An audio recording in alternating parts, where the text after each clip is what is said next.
I don't even know um, what's going on. But this is blue on here. The video looks a little odd, but hopefully it won't freeze. Also, if I hide behind blue, I don't know. It was earlier the camera was catching him. I'm pretty sure it's a he. He's starting to show a little blue, a little sear. But anyways, welcome to the 90-day pre-show and 90-day fiance pre-show. If you're watching this on replay, it's a post show. I was moving things like last minute, and I was like, oh, I have something to do at 7 p.m. But I was moving things around with the storage space and so forth. So I've not done one of these before. So I won't be surprised if no one is here or no one will show up, or I don't even know how these things work. It was such kind of a last minute almost situation. Let me pull this down a little bit. Because I really have enjoyed watching 90 Day Fiancé. It's been, what, 5 years almost now since I started. It was recommended to me. Gosh, I don't even remember how like I actually started watching. I don't remember that moment, but I've been watching it somehow ever since. It is definitely a lot more interesting than like a dating show where it's just the same format all the time. I mean, I guess this is the same format too, but it's like um new couples, and it's a whole um like every someone's chewing. Every season is like it could be different cultures, and that can play different things.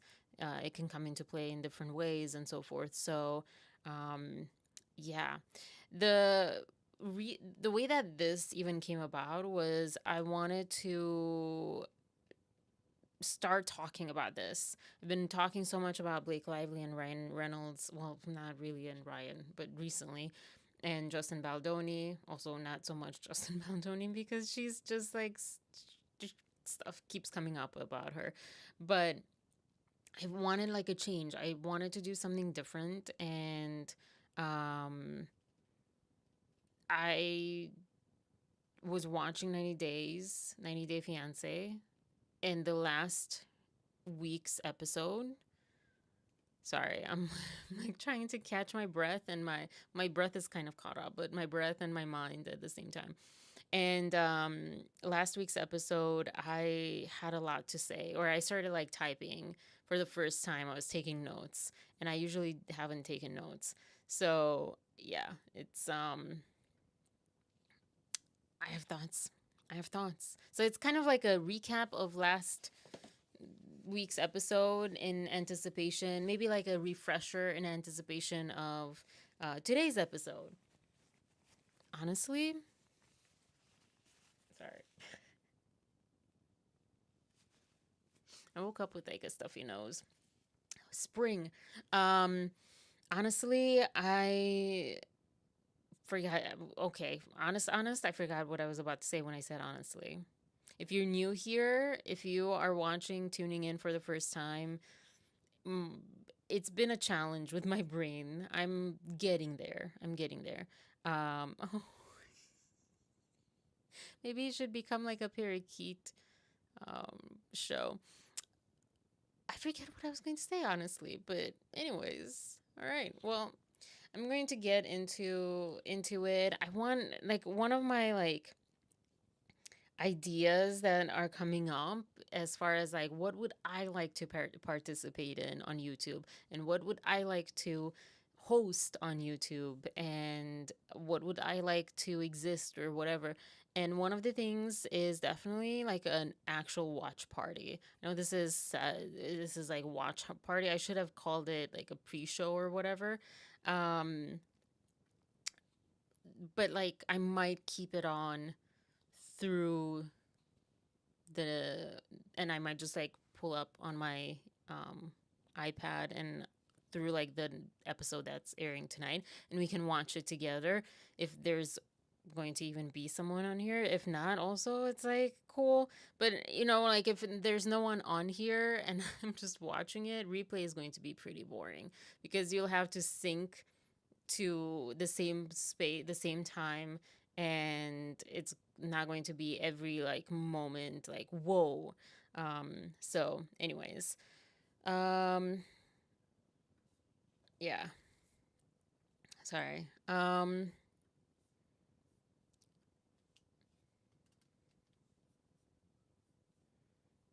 have that song stuck in my head now. I'm really bad at clicking or typing lately and talking.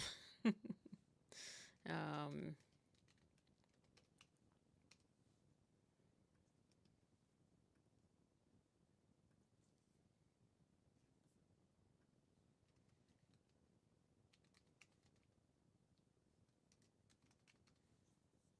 all right, okay, cool, cool, cool, cool.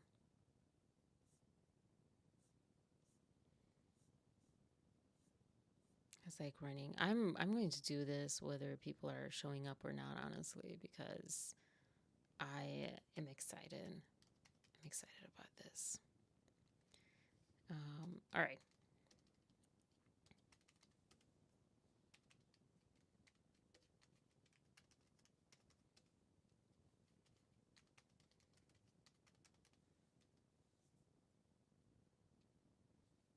Okay. Let's get into.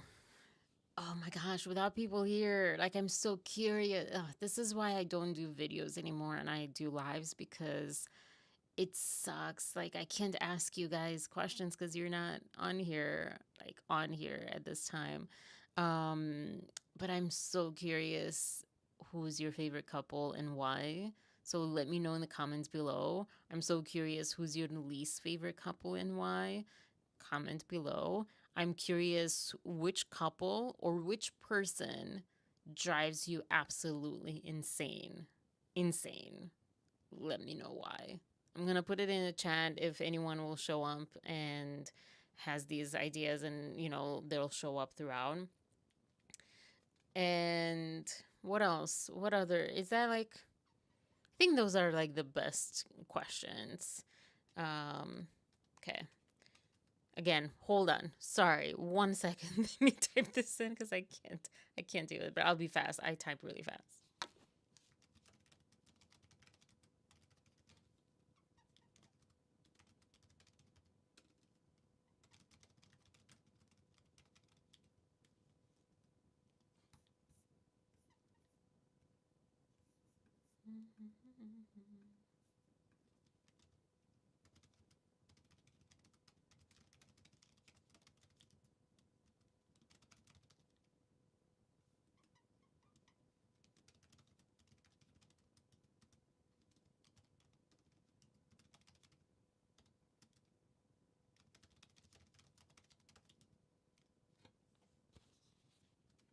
All right.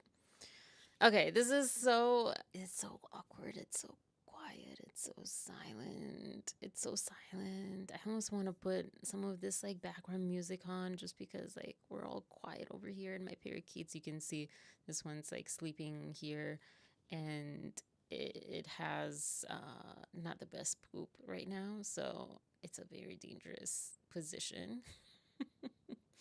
And then the other one is at the bottom. Oh,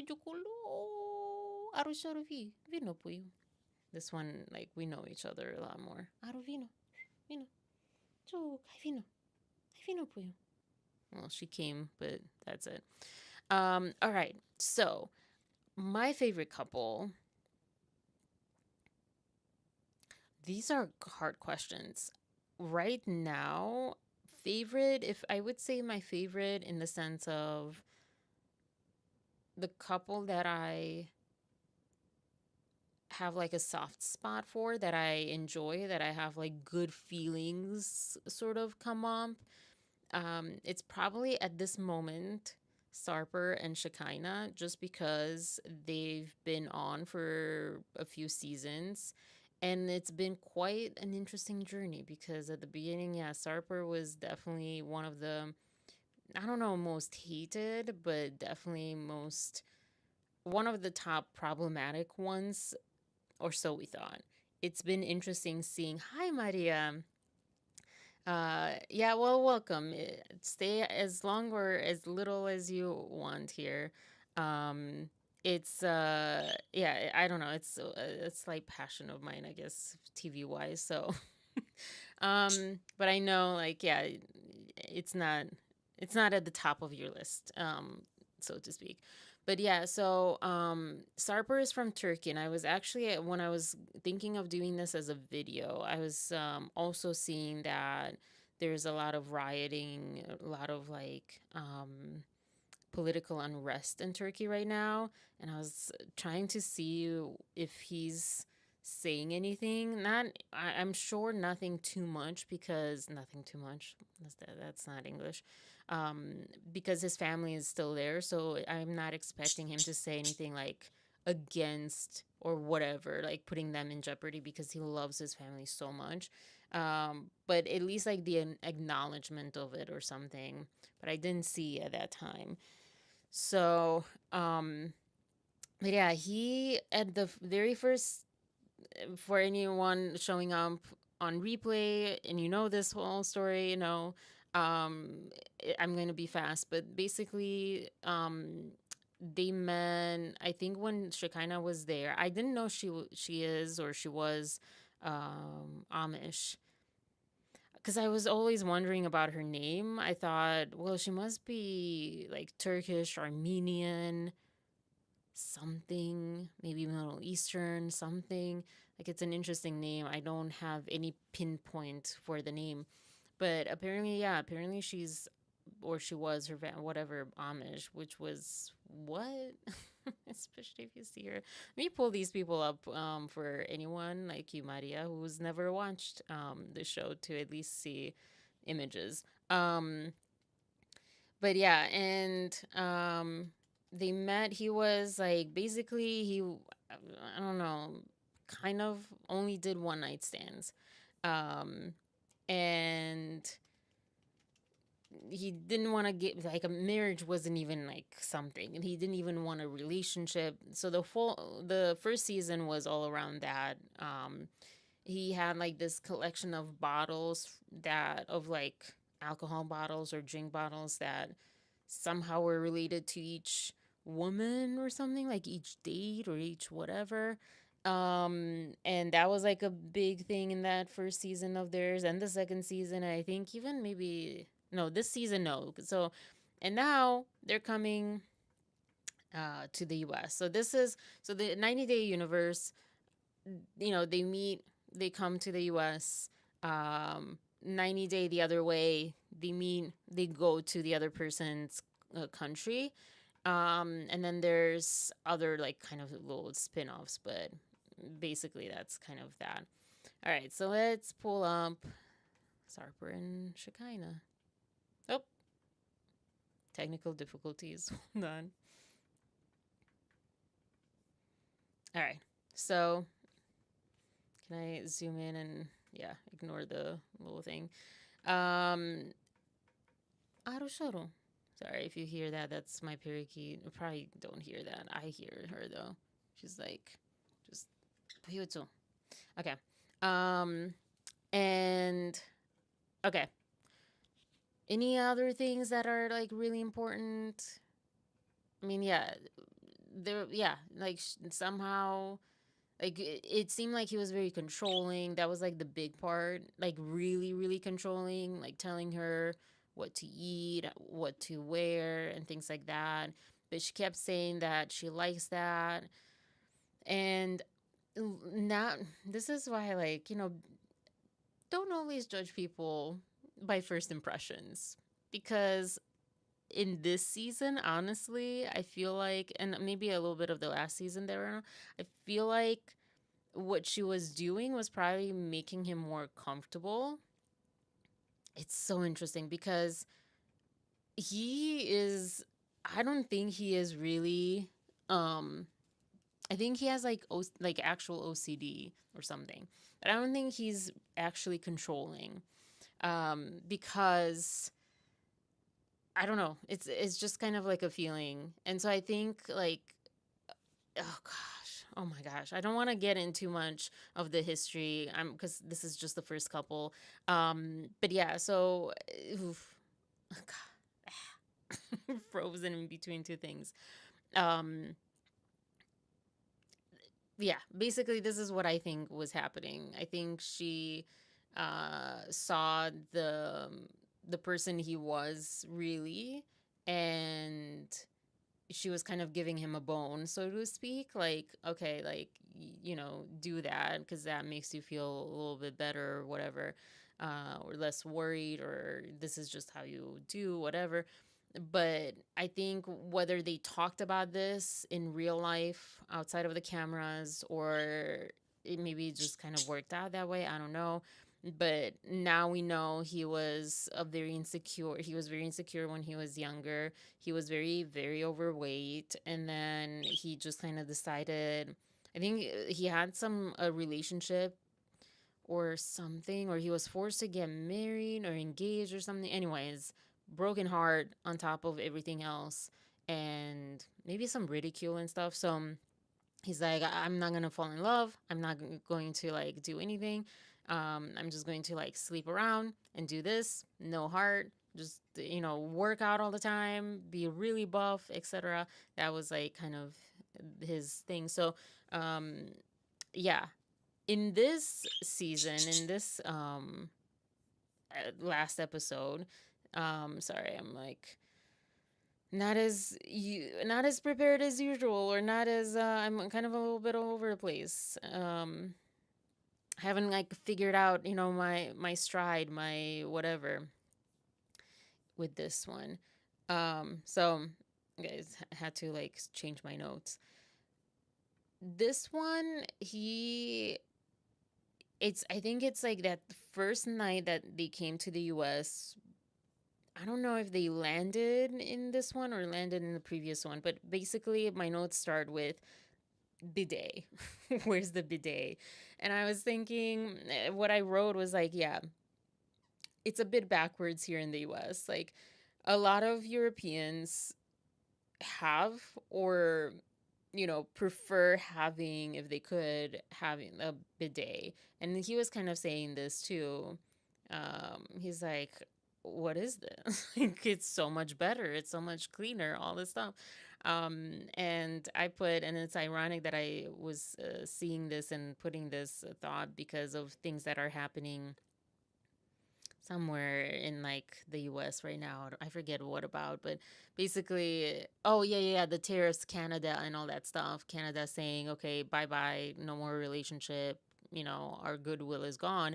And I'm like, this is so interesting because like we're talking, not we, but some, a very few people are talking and wanting to go backwards, make America great again being the operative word. And it's interesting because America is very behind, especially Europe, but even like other places. We have in this, and not in this episode, I don't think. Oh, yeah, we do have a little bit of Joan and Greg. Joan is from, I want to say Nigeria, but I don't know. And she's like, what is this place? Like, we're so shielded here, thinking that America is like forward thinking. It's, you know, top of the line kind of country, technology, etc. We couldn't have that, but we don't. It's so slow here. It is, sorry. Trying to clean up poop as I go along. It is not very evolved. So I'm like, it's like ancient times, but it's a hyperbole, obviously, saying ancient times. So that's kind of what I put though about the bidet. Yeah. Anyways, there's a lot of um tables turned almost, but not really. Just like I felt bad for Sarper in this episode because I think that they'll work it out, but she was very she surprised him a little too much. She didn't let him in on a lot. And I don't know if anyone watching or watching on replay or live has experienced, traveling outside of a state. I don't know if that's the same thing, but definitely like outside of a country, moving someplace for a partner. And then they don't tell you a bunch of things like the whole first floor is like the size of this room, it seemed like my room, and they can't use the kitchen ever because, or I mean, at least to cook anything, because that's her esthetician place, salon, whatever you call them, room. And she had said like she doesn't want to smell. To me, the first thought was like, this is so unsanitary. Like, you don't want to get a facial and get infected because there's like food particles in the air or whatever. It needs to be so sanitary. Maybe she said that, but that was like cut off in editing. Either way, he's like, well, he didn't share this part. He didn't say it like that, but like, yeah, he was surprised by the size of the place. He was surprised that she expects him to be gone outside of the apartment or townhouse, whatever you want to call this place. It's like a loft sort of thing because there's like the top is like a bedroom, but I think it's open to the bottom.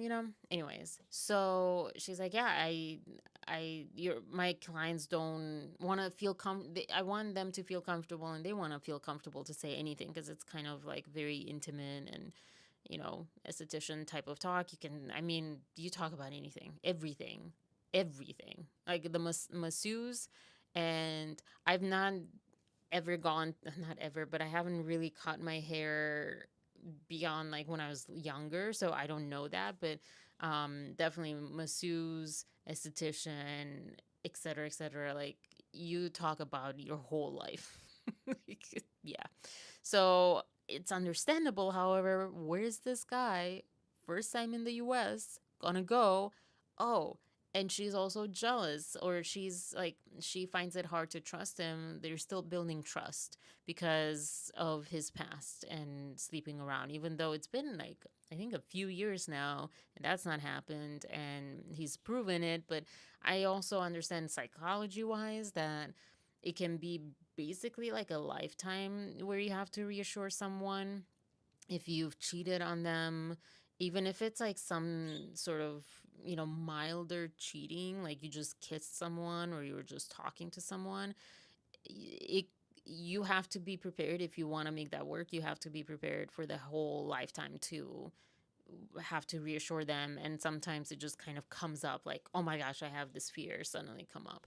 And yeah, most people are not mature enough to like realize that, or go along with that, and they're like, oh well, why don't you trust me or whatever. Anyway, so he's actually pretty understanding with that, but at the same time, it's like, you don't want me here, but you don't want me elsewhere. And further in the episode, they go to the beach, they have a whole like Baywatch moment. It's very cute. That's what he was like so excited about, and you can see his face light up. And yeah, and I think, I don't know, I want to say he brings it up. Sorry, I should have put everyone. I didn't know if I wanted to do like timeline wise or just the one couple at a time. um I'm gonna pull all of them up, and also I kept switching between. um I said, that's so adorable, Sarper Hasselhoff. So cute. Um, I don't know. I like. Oh, and I thought, anyone watch New Girl? Sarper is 100% Schmidt. I don't even. I didn't even think about it until I saw him be so excited for that Baywatch scene, that I'm like, oh my gosh, Sarper is the real life Schmidt, hands down, 100%. Overweight when he was younger. Like, I mean, it's so like exactly the same. Became like a womanizer, and like all about working out, and you know whatever, and like kind of douchey, and they had the like jar he would put money in. That's not Sarper. Maybe they should, to help them move out of that apartment. Sorry. I don't know. Anyways, um, she's like literally right in the middle. But yeah, like 100% Schmidt. But anyways, so yeah, I think he brings it up. Is there a problem with him coming to the beach when she's working? And she's like, because the beach has women in swimsuits and blah blah blah blah blah blah. And she's like, I like how she said, "Oh, someone's like really scared." For anyone who hasn't seen the new one, I mean, he's not new now. Um, yeah, she's like, why don't you get to know the neighborhood? And I was like, huh? They're in LA, I think. And when I was in LA, it wasn't like New York where it's more like European neighborhood. She literally, he literally like stepped on the lotion, where you can like understand how to get around. It's more like American neighborhood where you kind of need a car, and I don't know, it's a little bit more complicated, and not, I don't think it's friendly. It's not like you have people walking around, which maybe is what she was thinking, but what does that mean, get to know the neighborhood? What does that mean, get to? I want to know, is she like in a very urban metropolis, whatever, the center kind of thing, where there's like stores and cafes and all that? Although women are there too. So what does it mean? Oh shoot, I forgot to open the cage door. Hold on. Hold on.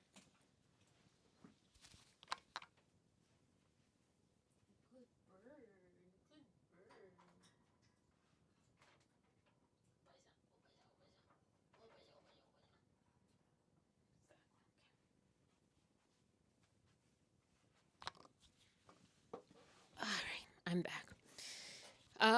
And then, oh, I don't know. I really, really, really liked Sarper in this.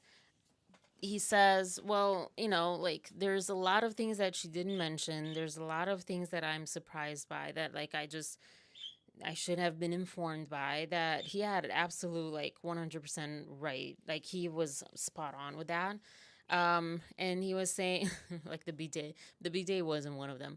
But there was like, I had said something about like control, like she's controlling, but I don't remember exactly why. I think like with the, like, you have to leave the house when I have clients, which is like a lot of times. I actually knew someone in that did that same thing. Um oh,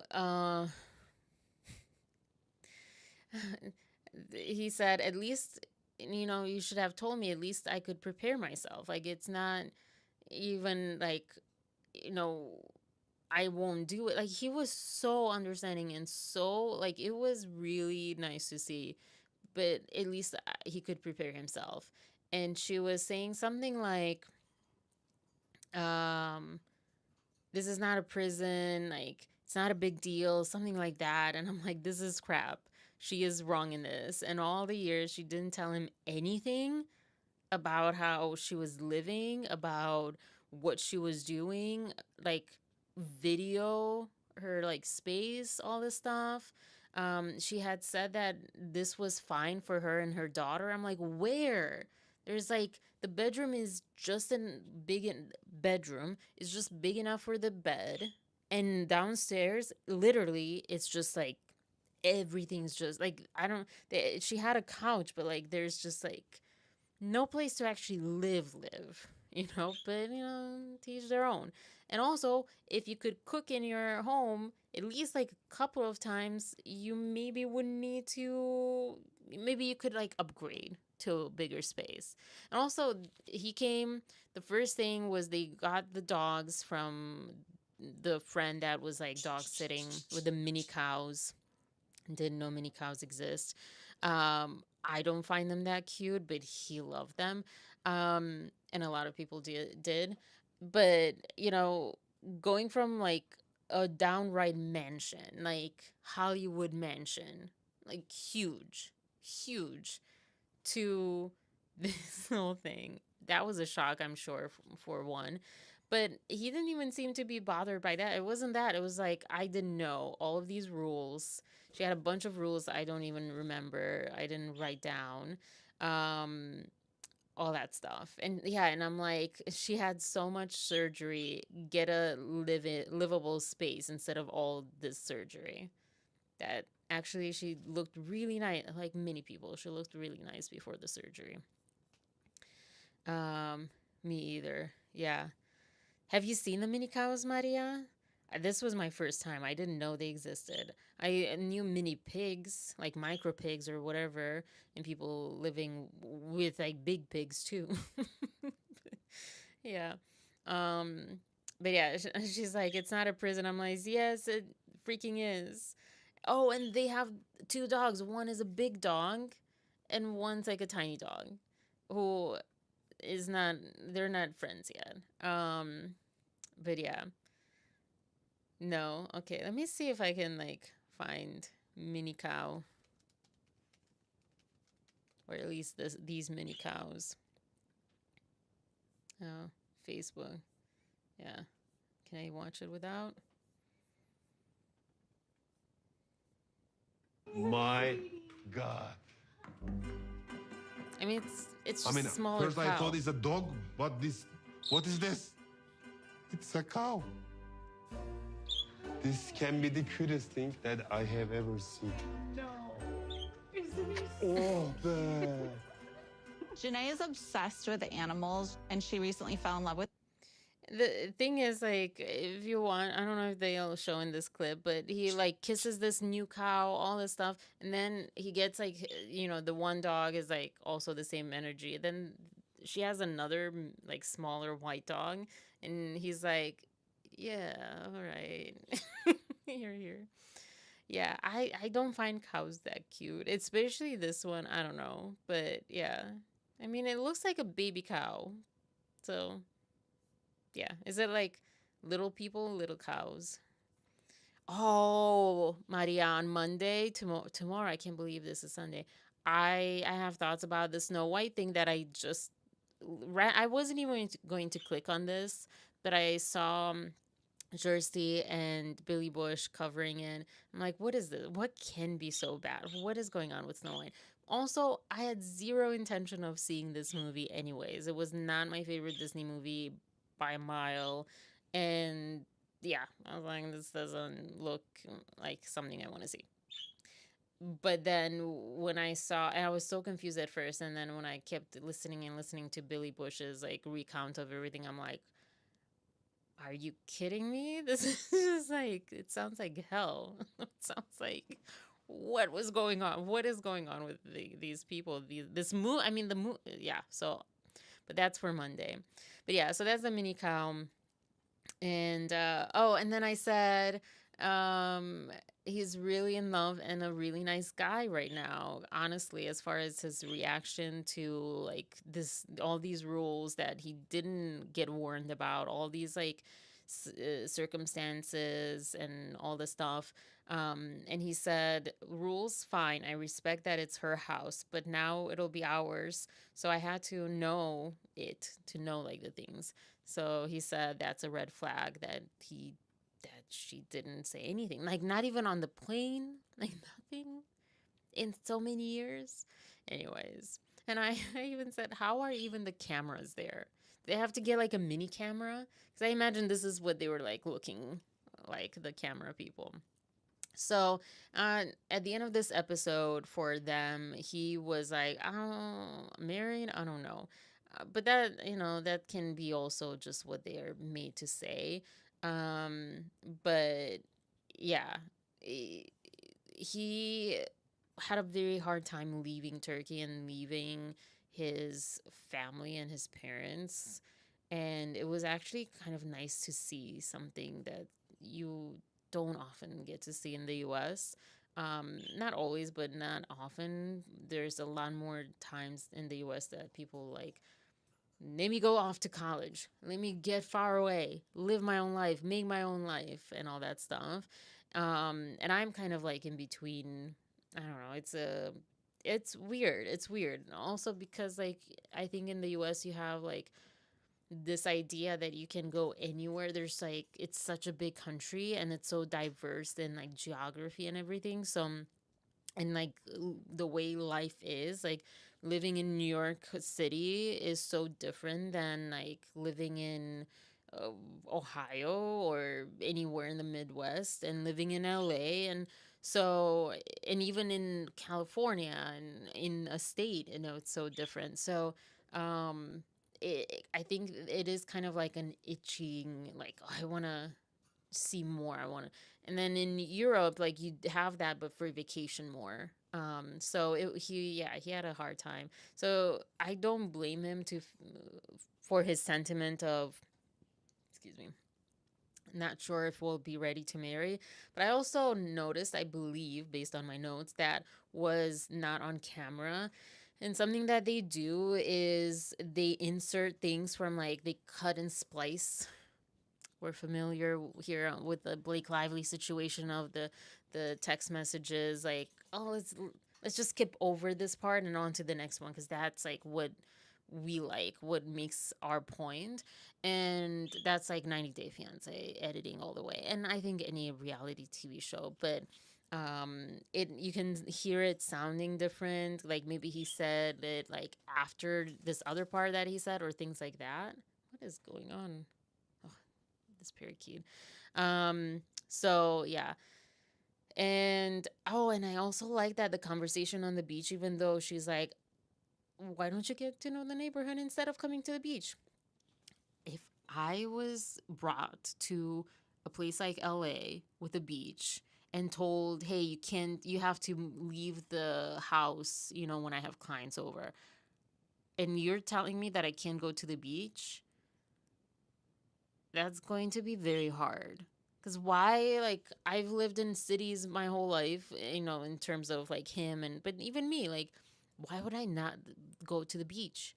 It's quiet, there's seagulls, there's sand, there's water. It's nice, it's relaxing. I don't know. But I also very much understand where she's coming from. But I feel like the way that she talks and the way that they talk, both of them really, it's quite mature, um, and honest. So I enjoyed is kind of weird, but yeah, I enjoyed that part. Um, yeah. And then yeah, in the ITM, or I was watching something with The Bachelor, and they call it ITM. I don't know what they call it here. I don't know, but like when they talk, kind of, like by themselves or as a couple later on, like this is what was happening, but in first present moment, first person. And he was saying something about destroying everything and all bridges and being very dramatic. I wish that I didn't expect to take so long to make this video, so I don't I don't really know.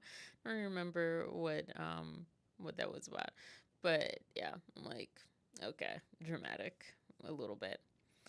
Now, the next couple, let's see. This is nope, none. Nope, nope. Go out. What?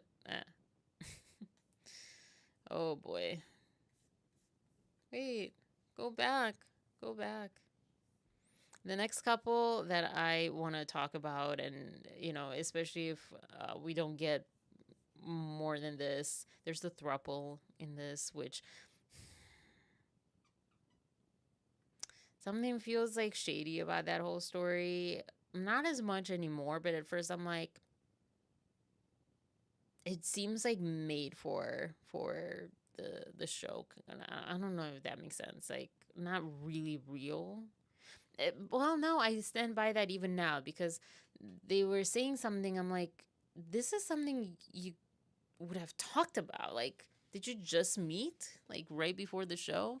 Oh my gosh, sorry.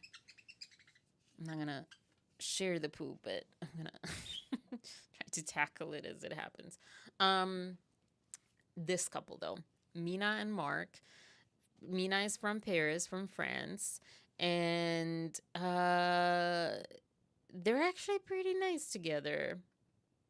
There's like, I don't know, 20, 30-year difference. He's like 50 or 60 or something. She's like 30 something. Um, and they do have a baby daughter that she came with, and then a son that she left in Paris. She didn't leave him in Paris, but something about like the passport didn't come in time or something.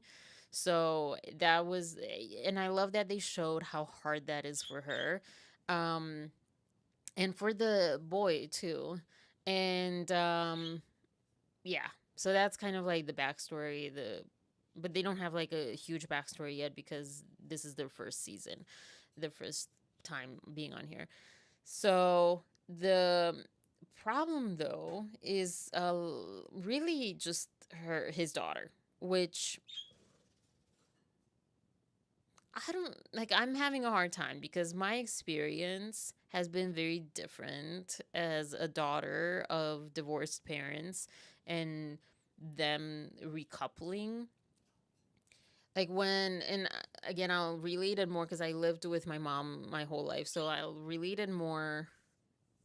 It just makes more sense with my dad because this is like Jordan is the daughter's name. And yeah, like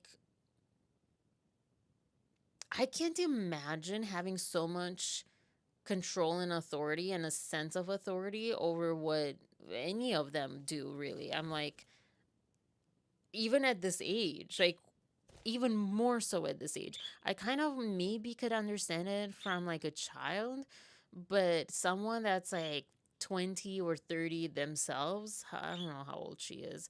Um, but I don't know, let's say 28. She looks kind of like 28-ish, 25, I don't know, 30.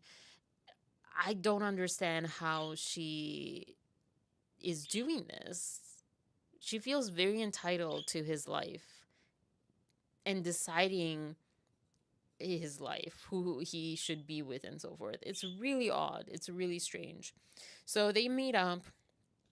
They're on this beach. I don't know. They're supposed to go somewhere on another island or some. I don't even know what's going on. But I think they were in Florida or they met halfway, like family from Florida and family, like they are in Connecticut or something. It looks miserable except the the part that he has a private plane and he is a private plane pilot, and like literally their backyard is like a runway. So that part, especially if Paradise, happens, Paradise the TV show, I'm gonna mention it again. If that's happening, that's what you want. But besides that, it looks miserable. It looks cold. It looks not steamy, foggy. I mean, potato, and and cold, and just not, and just like dreary. But yeah, somewhere like Connecticut, Maine, something like that. I forget. Anyways, so they meet up for this vacation somewhere. They meet up first just with the daughter, and on the way there, Mark tells Mina that he spoke with Jordan, his daughter, about what Mina had said in the bathtub the night before or something like that. Of how, like, well, she called, I don't know if he said that she called her a snake, but that came after, first of all, she was plastered drunk. Second of all, or maybe even jet lagged or both. Second of all, it came from something that Mark said that Mina thought that there was no problem between them. She was excited to see Jordan. And then Mark said, yeah, well, she doesn't like you. She thinks you might be in it for the wrong reasons. She thinks that, like, you might, like, marry me just to, come here for the visa, for the US life, whatever. and, uh, and that's when, like, Mina's like, what? So, and so, like, what is this? I mean, I kind of find it hilarious that Mark is doing this. Like, this old man, this is how he's like handling things. That he's like telling Mina what his daughter says, and then telling his daughter what Mina says. And then it's like, well, you guys figure it out now. Like, I threw the matches, I lit up the fire. Now it's between you two to put it out, have it's like what? But he also is like so nice, so it doesn't seem like he does it with any other intention but like cluelessness, honestly. Or I don't know. So, anyways, so they get to this beach, they meet up. She's late, but probably not by a lot. But this is a trigger point to Jordan. This was, I think, the previous episode. Trigger point because in Paris, um, there's the American family came for the baptism of the little girl to Paris, to France. And also, like, I don't want to hear anyone complain that they got to go to Paris. Shush. But anyways, Jordan is extremely, extremely upset that they had to wait 2 hours for Mina to get there because she had to like get her makeup done or whatever. But the party, I was watching my thoughts on this, and she was saying I kind of missed it probably in the episode, but the party had already started. Like, it wasn't that everyone was like there sitting just waiting, and just like, awkwardly, waiting for Mina to show up. Like, I think it was the baptism happened, and then you rendezvous, pun intended, or it's not really a pun, anyways, to the actual party. This is what we do, at least in Romania. Like, you go to the church, dunk the kid in the water or whatever, and then you're like, okay, see you at the party after. Like, and it's usually like there is like a kind of like at the wedding, like you go to church and then you have like 2-3 hours to like everyone to like commute to the party place, center, whatever, or like a home, wherever the party is. And so I think that's what was kind of probably happening, but maybe Americans don't do that. Or maybe it was like on top of those hours, like she was late even more. So, yeah. But at the same time, I'm sorry, Jordan. A lot of people, a lot of cultures are not like, okay, it's 5 o'clock, they're there. No. Like, most cultures, I would say, are not on time because time is a concept that's absolutely man-made. Not time as like science, but like time as in like hours of the day and stuff. Like, we created that whole system, and a lot of cultures are not like time driven. Romanians can be late like 2-3 hours. It is not good, and that's not very, well, I don't know if it's very usual. I don't know. Not, we had some people, but it's very rare as far as I've lived through it. But like 20 minutes late, you kind of expect people to be 20-30 minutes late. If they're on time, it's like they're going to catch you not ready. 100%. 100%. But anyways, moving on. They're on the beach. Can't believe it's almost time. And then um Jordan, it keeps like pressing her. I didn't, this is not that episode, so I should have done my homework on that episode. It keeps pressing her like they shouldn't have any more children. It's bad enough that they have this one. I don't know that she said it that way, but that was definitely her sentiment. And the way that she greeted her half sister, I understand to be awkward around kids. Like, I don't think that I would be like, oh my gosh, you're so cute. I can't do that. But I don't hate the kid. Whereas Jordan, I feel like she resents the child, and like it's not the child's fault. That's like number one when you have like step siblings or whatever, like, know that the siblings themselves don't have a fault. They got brought into this world. They did not choose any of this. But anyways, so uh Mina takes it and takes it and takes it. Maybe also because of her language barrier, or she's just that nice or whatever, until she's like, she calls her a snake again. And I think it was warranted, honestly, because you agree with what, Maria? Sorry. Um, because yeah, sorry, I was like, where am I on the screen?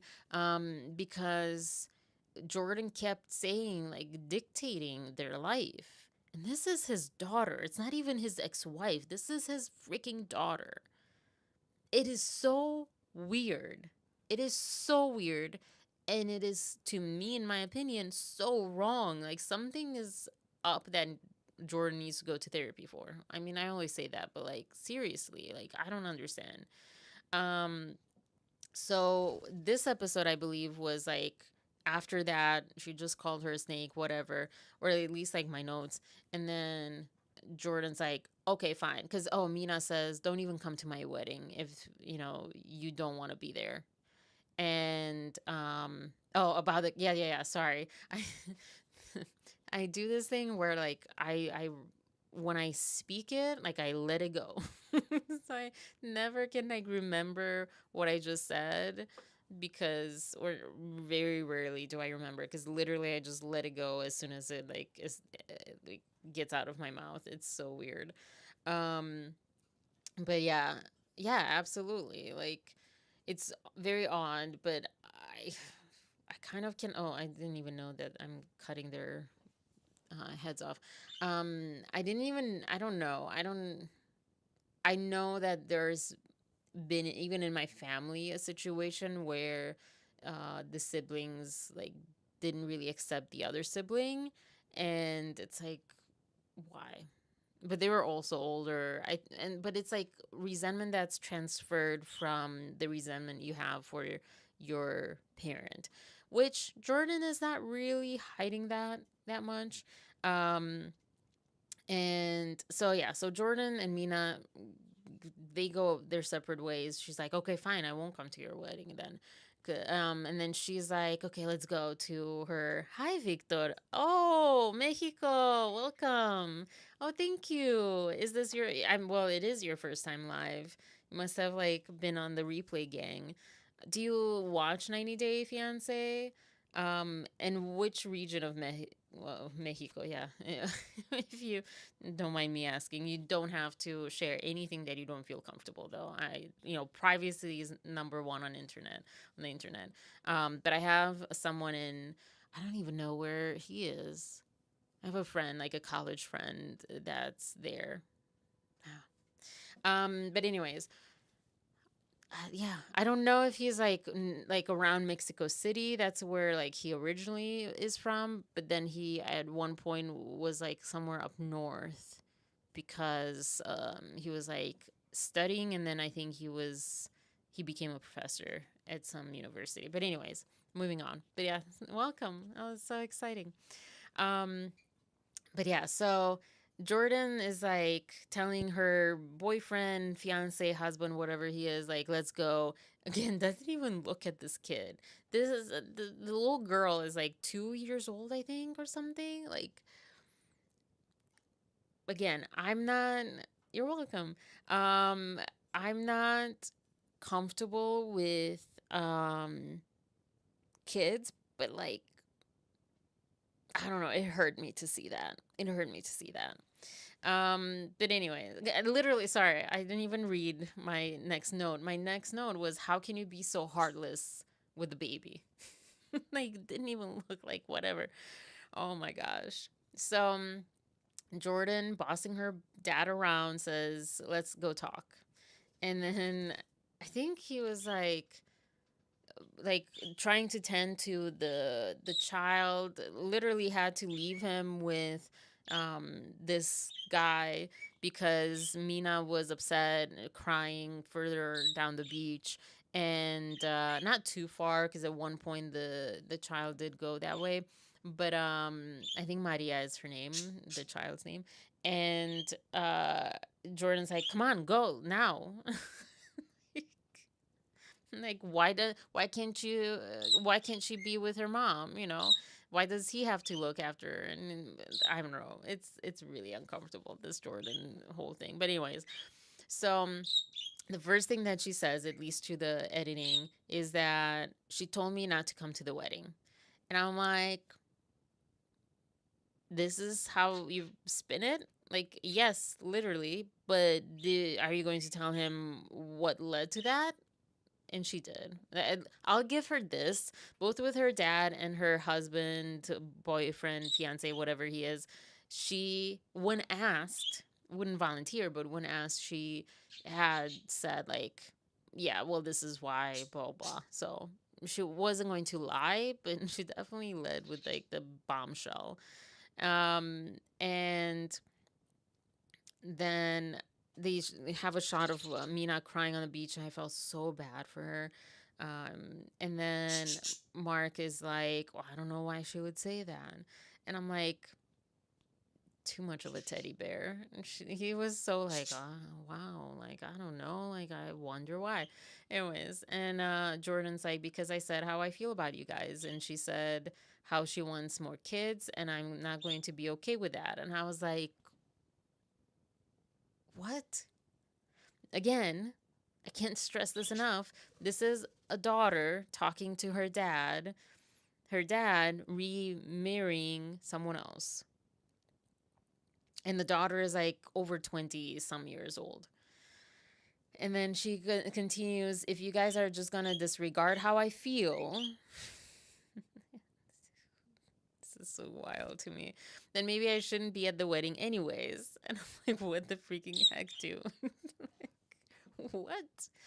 Again, this is not his freaking ex-wife, which also has, no authority of his new life, but like a little bit more to me it makes more sense. But this is a daughter, and I understand if the whole idea was like, hello, the whole idea was around like her fearing that she'll lose her dad, but that it maybe came up a little bit, but it was just constantly controlling, like, it's not right for you, you shouldn't have any more kids at your age, and you should be with someone that's older, closer to your age. And I'm like, why? What's it to you?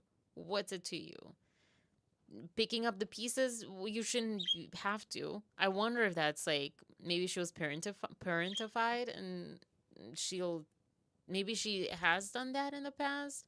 I don't know, but maybe we'll see. Maybe it'll become more clear, make more sense.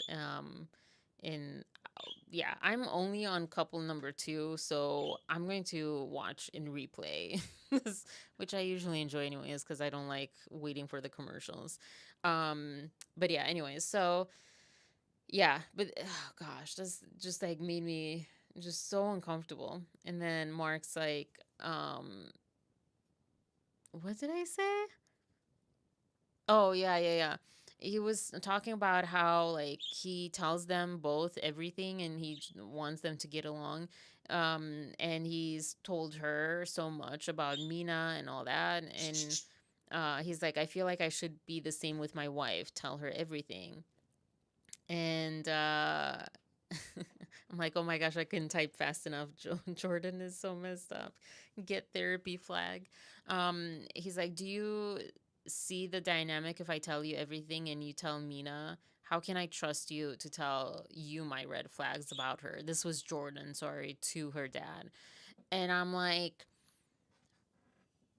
okay, very fair point. I think that Mark needs to adult enough to be able to hold what his daughter says. Like, if she has a question or like a fear or like a red flag about his new wife, be able to listen and take that in, and not go, gossip and tattletale or whatever to Mina, to his new wife or whatever, and vice versa, though. So that's something where he needs to grow, excuse me. And I think he says that exactly. He's like, okay, I'm going to try to shut my mouth and just let you guys talk, which I think is also like I said, throw the match, light the fire, and then run. Um, and then Jordan said, I think that's probably a sign that you shouldn't get married. like, how does that make sense? How does that make sense? That doesn't make sense. But she is just super triggered. Like, you can see that she cannot see clarity and reality and anything. Like, Jordan is just like ramming through all of this whole thing. Um, and then snake, Mina called the snake a snake is that was my note to that. I was definitely triggered myself with this, I guess. And then I said poor Mina. But yeah, like my thoughts are, I mean, I've shared my thoughts. I think this is out of line for Jordan, all that she's demanding of her dad. Um, Oh, yeah, Mina was saying that she lost her family, she lost her son. Like her son is in another country until, I don't know what will need to happen to bring him here. He's in Paris. He's okay, but like he's there and not with her. And her family's far away, her friends, her life, her country, everything she's dropped and comes here and then is met with like, oh, you're here for the wrong reasons, or like whatever, or like you shouldn't have any more kids. Like, what kind of child? No child should demand that of their parent. I'm sorry, but anyways, and then Mark has a little bit of a backbone and a little bit of a spine, and says, I don't know what. Hold on, what does he say? That he's just trying to be happy.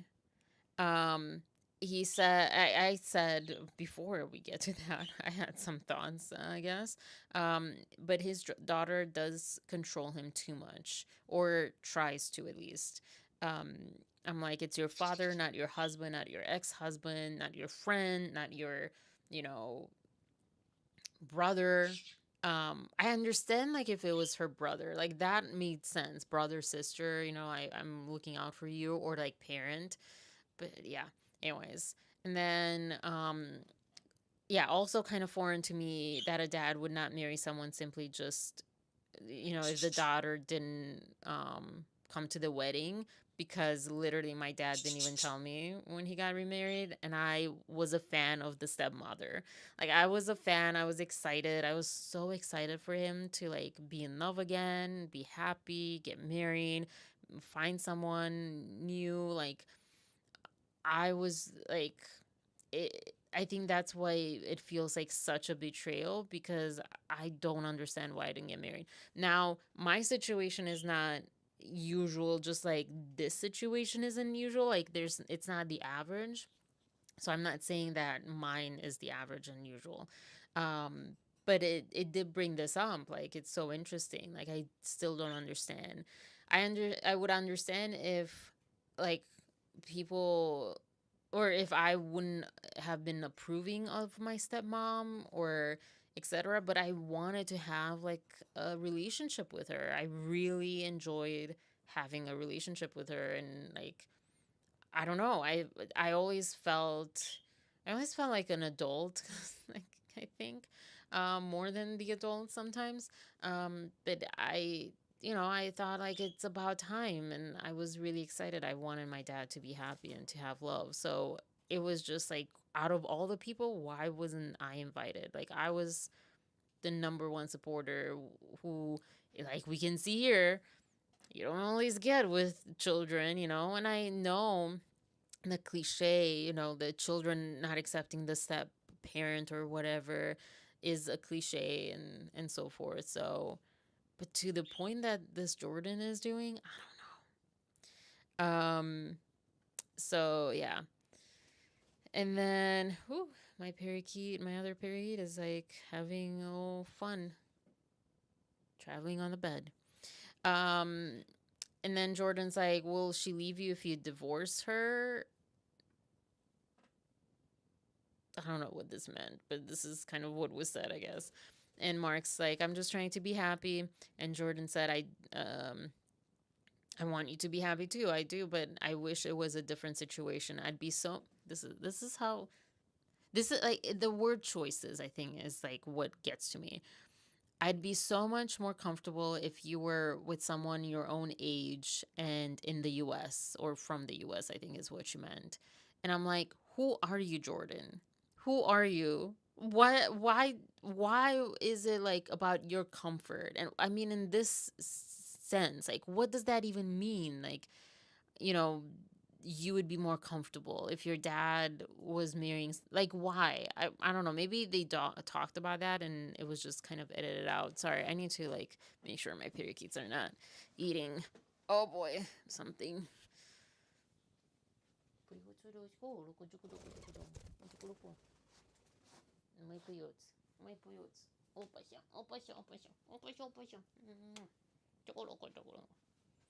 Oh boy. Okay. So, yeah, Jordan not happy with the idea of him breaking up and finding someone older either. Hello.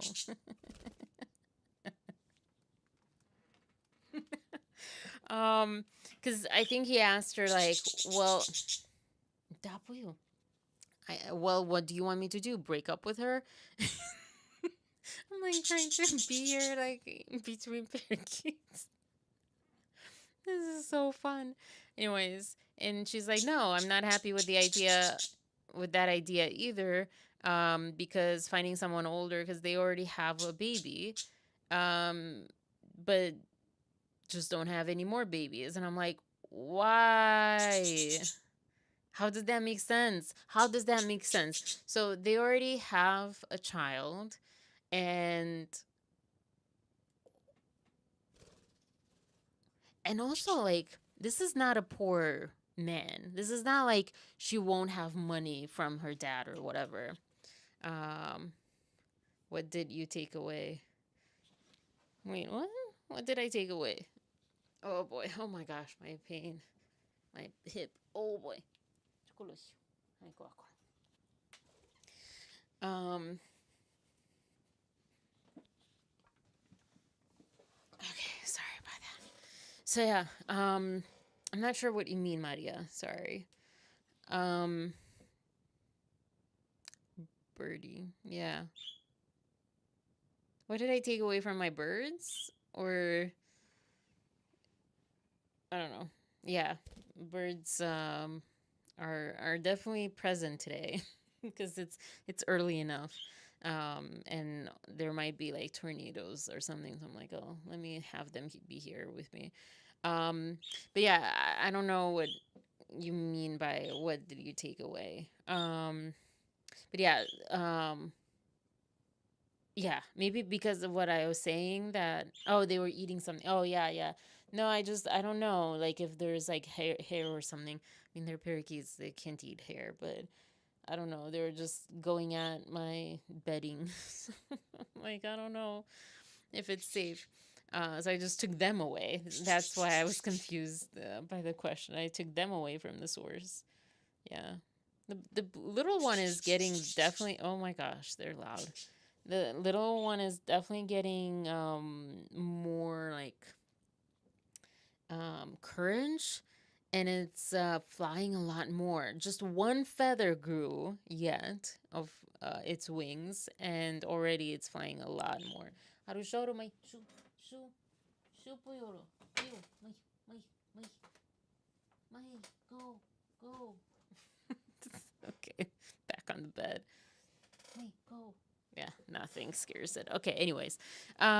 So yeah.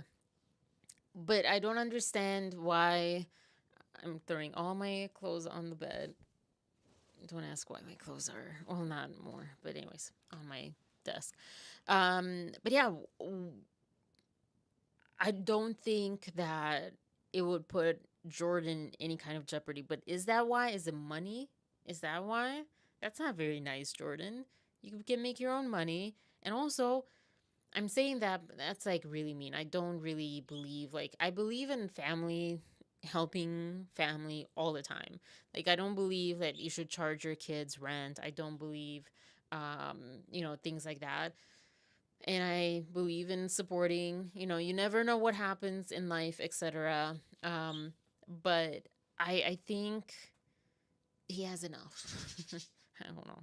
It's just me, maybe, but I don't think. But also, if that's the problem, if that's the problem, say that's the problem, because it's maybe she's saying it and it's in the editing, but right now it just sounds weird. It sounds like it's an emotional problem rather than like a tangible problem. The birdie is feisty. Yes. Yeah. Yeah. Right now they're, I think, getting really like vocal. But I loved Mark's patience and backbone, because he finally said, "You're literally trying to dictate my happiness going forward. You're judging something that I can't change."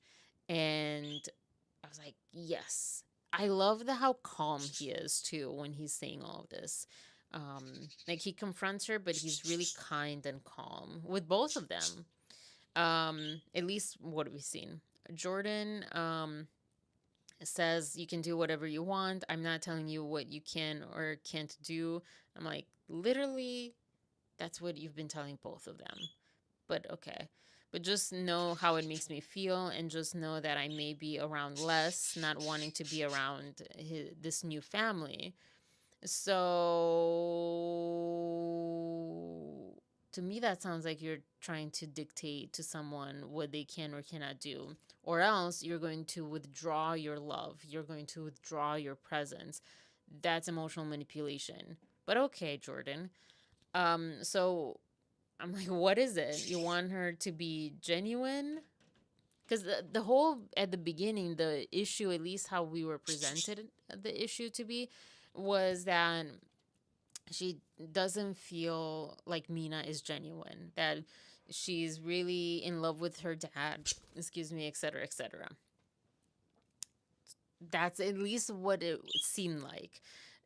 If it's about money, and if her, or I mean him, Mark, marrying someone his own age, not only is also they could adopt if they're older, but just saying, is not going to like get competition for her, presence wise, money wise, etc. It might be like, you know his new wife maybe is also rich or something. I don't know. Like, I don't understand where Jordan's coming from, what she wants from all of this. But um yeah. Mina, and Maria, the little girl, um I felt so bad for the little girl. They finally like kind of get together, and I felt so bad because she's seeing her mom cry, and I don't know, she's only 2, but yeah. And then yeah, Jordan just kind of goes, it's like, I've had enough. We're not staying. And I'm like, okay, she has control issues, and this is not right. This is not right. And then I guess there's more. No. Oh, just the one little tiny bit where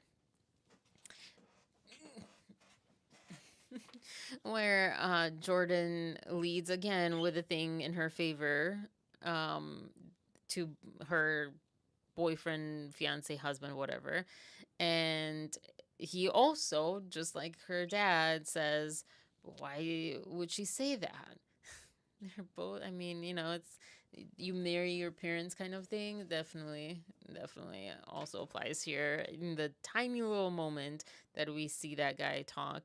And she's like, she explains why.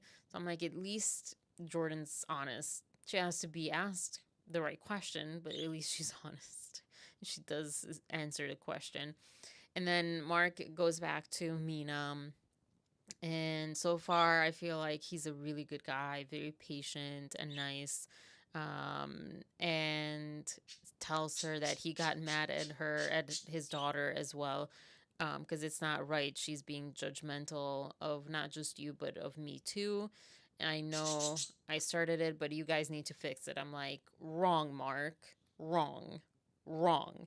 Also, not only you started it, you should also be the one to fix it. um, but you're also the oldest. you're talking to like a 30 and a 20 or maybe 30-year-old. I don't know how old Jordan is. Like, you're definitely older than them. You might have a little bit more life experience to be able to know how to handle this and fix it.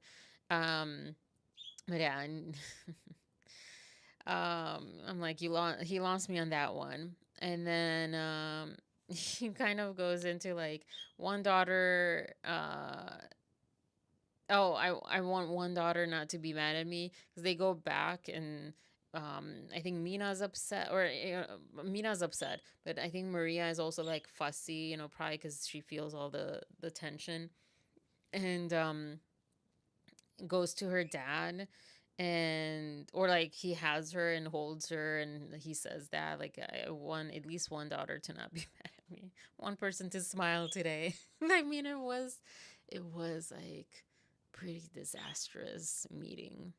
Yeah, when I step back and like take it all in, that was crazy. That was crazy. It did not go well. um yeah. Oh, and then Mina is on the balcony and says that it's too much work to try, and thinking of going back.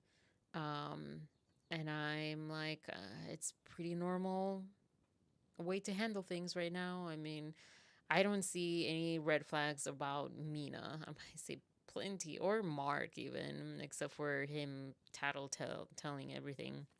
But I see plenty about his daughter. And that's the thing with all these couples. They have like different, it's not necessarily this, it's not only only or always going to be the couple itself that has the problem. It could be the family or friends or something else. And in my Meisner class, I'm excited because, well, we ended up not doing that. I take that back. But I was excited to do a relationship exercise where the conflict did not exist between the two people, because you don't see that much, and you almost feel like that's the norm. But the norm is that two people are on the same side, and they can get mad at each other or whatever based on like external circumstances, but oftentimes it's like the external circumstances that go at each other, and pressure people. So this is one of, I feel like, definitely one of those moments. We'll see more. I wonder if there's issues between the two of them too. Sometimes it can be like to ignore the issue between them, they go externally, but I don't think it's not with them. No. Gosh, since I mentioned the throuple, I'll talk about the throuple. I am not very excited to talk about the throuple. Oh boy. Well, there they are. They're the next page. These two were together in, I think, also Los Angeles, and then she's in Mexico. And her name is Ani. This is Amini, or it's spelled Amani, but they say Amini. And then I forget his name, but we don't like him. I say that. You have your own brain, mind, thoughts all the time. I promote that. I don't like him. I don't like him. At first, he seemed like pretty cool. He is incredibly mature. He's incredibly mature. I don't even know. He looks definitely older than his age. He his maturity level, I feel like, is that of like a 19-year-old boy. But more on that later. So, oh, I don't know. I'm like, great apple eating idea, because Ani was, or Amini was, one of them were eating apples. I think Ani was, in a certain way that I hadn't seen before, but I don't remember what it was. Oh, uh, it was like sliced like completely through the apple. Oh, buyu. And then she was eating around it or something, like the slice. So the seeds were still there in the middle. Does that make sense? Anyways, In the ITMs, I'm gonna call them ITMs right now. Ani's face when Amini is talking about how she wasn't angry that. Okay, so background. So, like I said, these two, they're together, they're married in Los Angeles. I don't know where Amini is from. I think they might have mentioned that. I don't remember, but she definitely has an accent. She's definitely from somewhere else. So I wonder if there was like something like this for them as well, like a 90-day process, or maybe she was already in the country. Um, Either way, they are thinking of divorcing so one of them can marry Ani because there is no like 90-day fiance visa for a throuple. And they also have 2 kids, I think. I think so. And Ani has a third.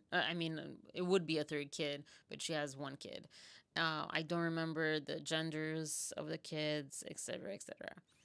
They drive down to, I think they meet in Tijuana. Not sure, not 100%. They drive down to Mexico somewhere and they meet up for El Dia de los Muertos. And then they spend the night in the hotel there, and then they're traveling to Ani's town, I think, city, village, I don't know, somewhere. And they stop at another kind of hotel situation resort, which is really odd. I don't like it. It makes me feel very uncomfortable. It's like because it's like maybe it's bigger and but we're just seeing this section of 4 like not rooms but yeah, rooms and it's I don't know. It's weird. I don't know. I don't something about it feels like uncomfortable for me. Irrelevant. And in the first hotel night, Amini wasn't feeling good, so she just like went to sleep. Ani wanted to initiate things with her, and yeah. But so she falls asleep, and then they're all in the same bed. And these other two, Ani and whatever his name is, um, they they do things. They what is the old saying? Consummate? Yeah, they're meeting up. So it's not a marriage yet. Anyways, and Amini doesn't know this. He says that he assumes that she knew this. Um and Amini like the whole 2 of these episodes is about like Amini's like you should have told me right before this episode, I think it was dropped on her. They came to this other resort or whatever you call it, this other hotel, and they're in the hot tub, and Ani, I think, brings it up. Like, did you know this happened? Or she said, I forget how she says it. And I mean, he's like, oh, I didn't know this. And she feels betrayed. And also, that's one of her biggest fears is like to not be kept in the loop or to be discarded by her husband for this other person, which is interesting. It's an interesting thing because people talk about this and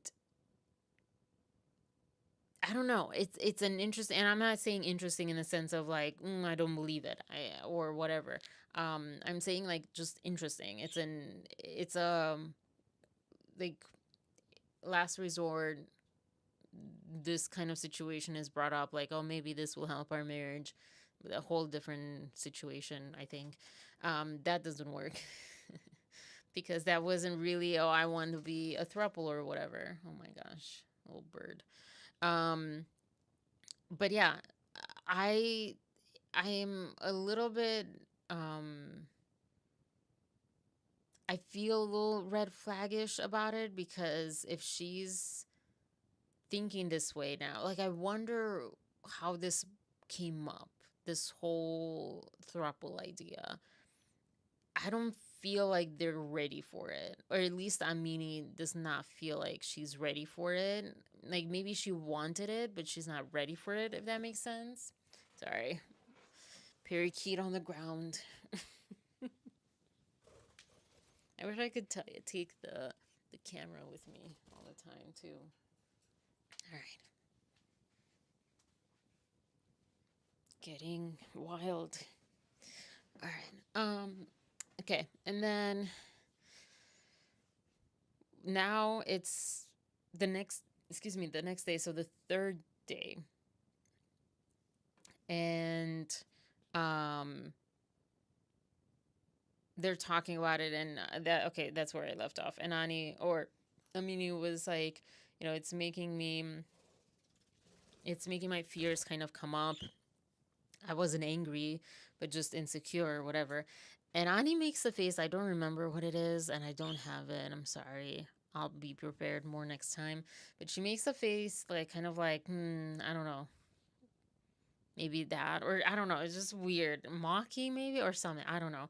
Anyways, and then back in the present moment as we see it, Matt says it wasn't a secret. And I'm like, I mean, kind of was. It wasn't like something that she knew. So in that sense, yeah, and you didn't tell her when you guys woke up, like, oh, we did this last night. You weren't feeling good.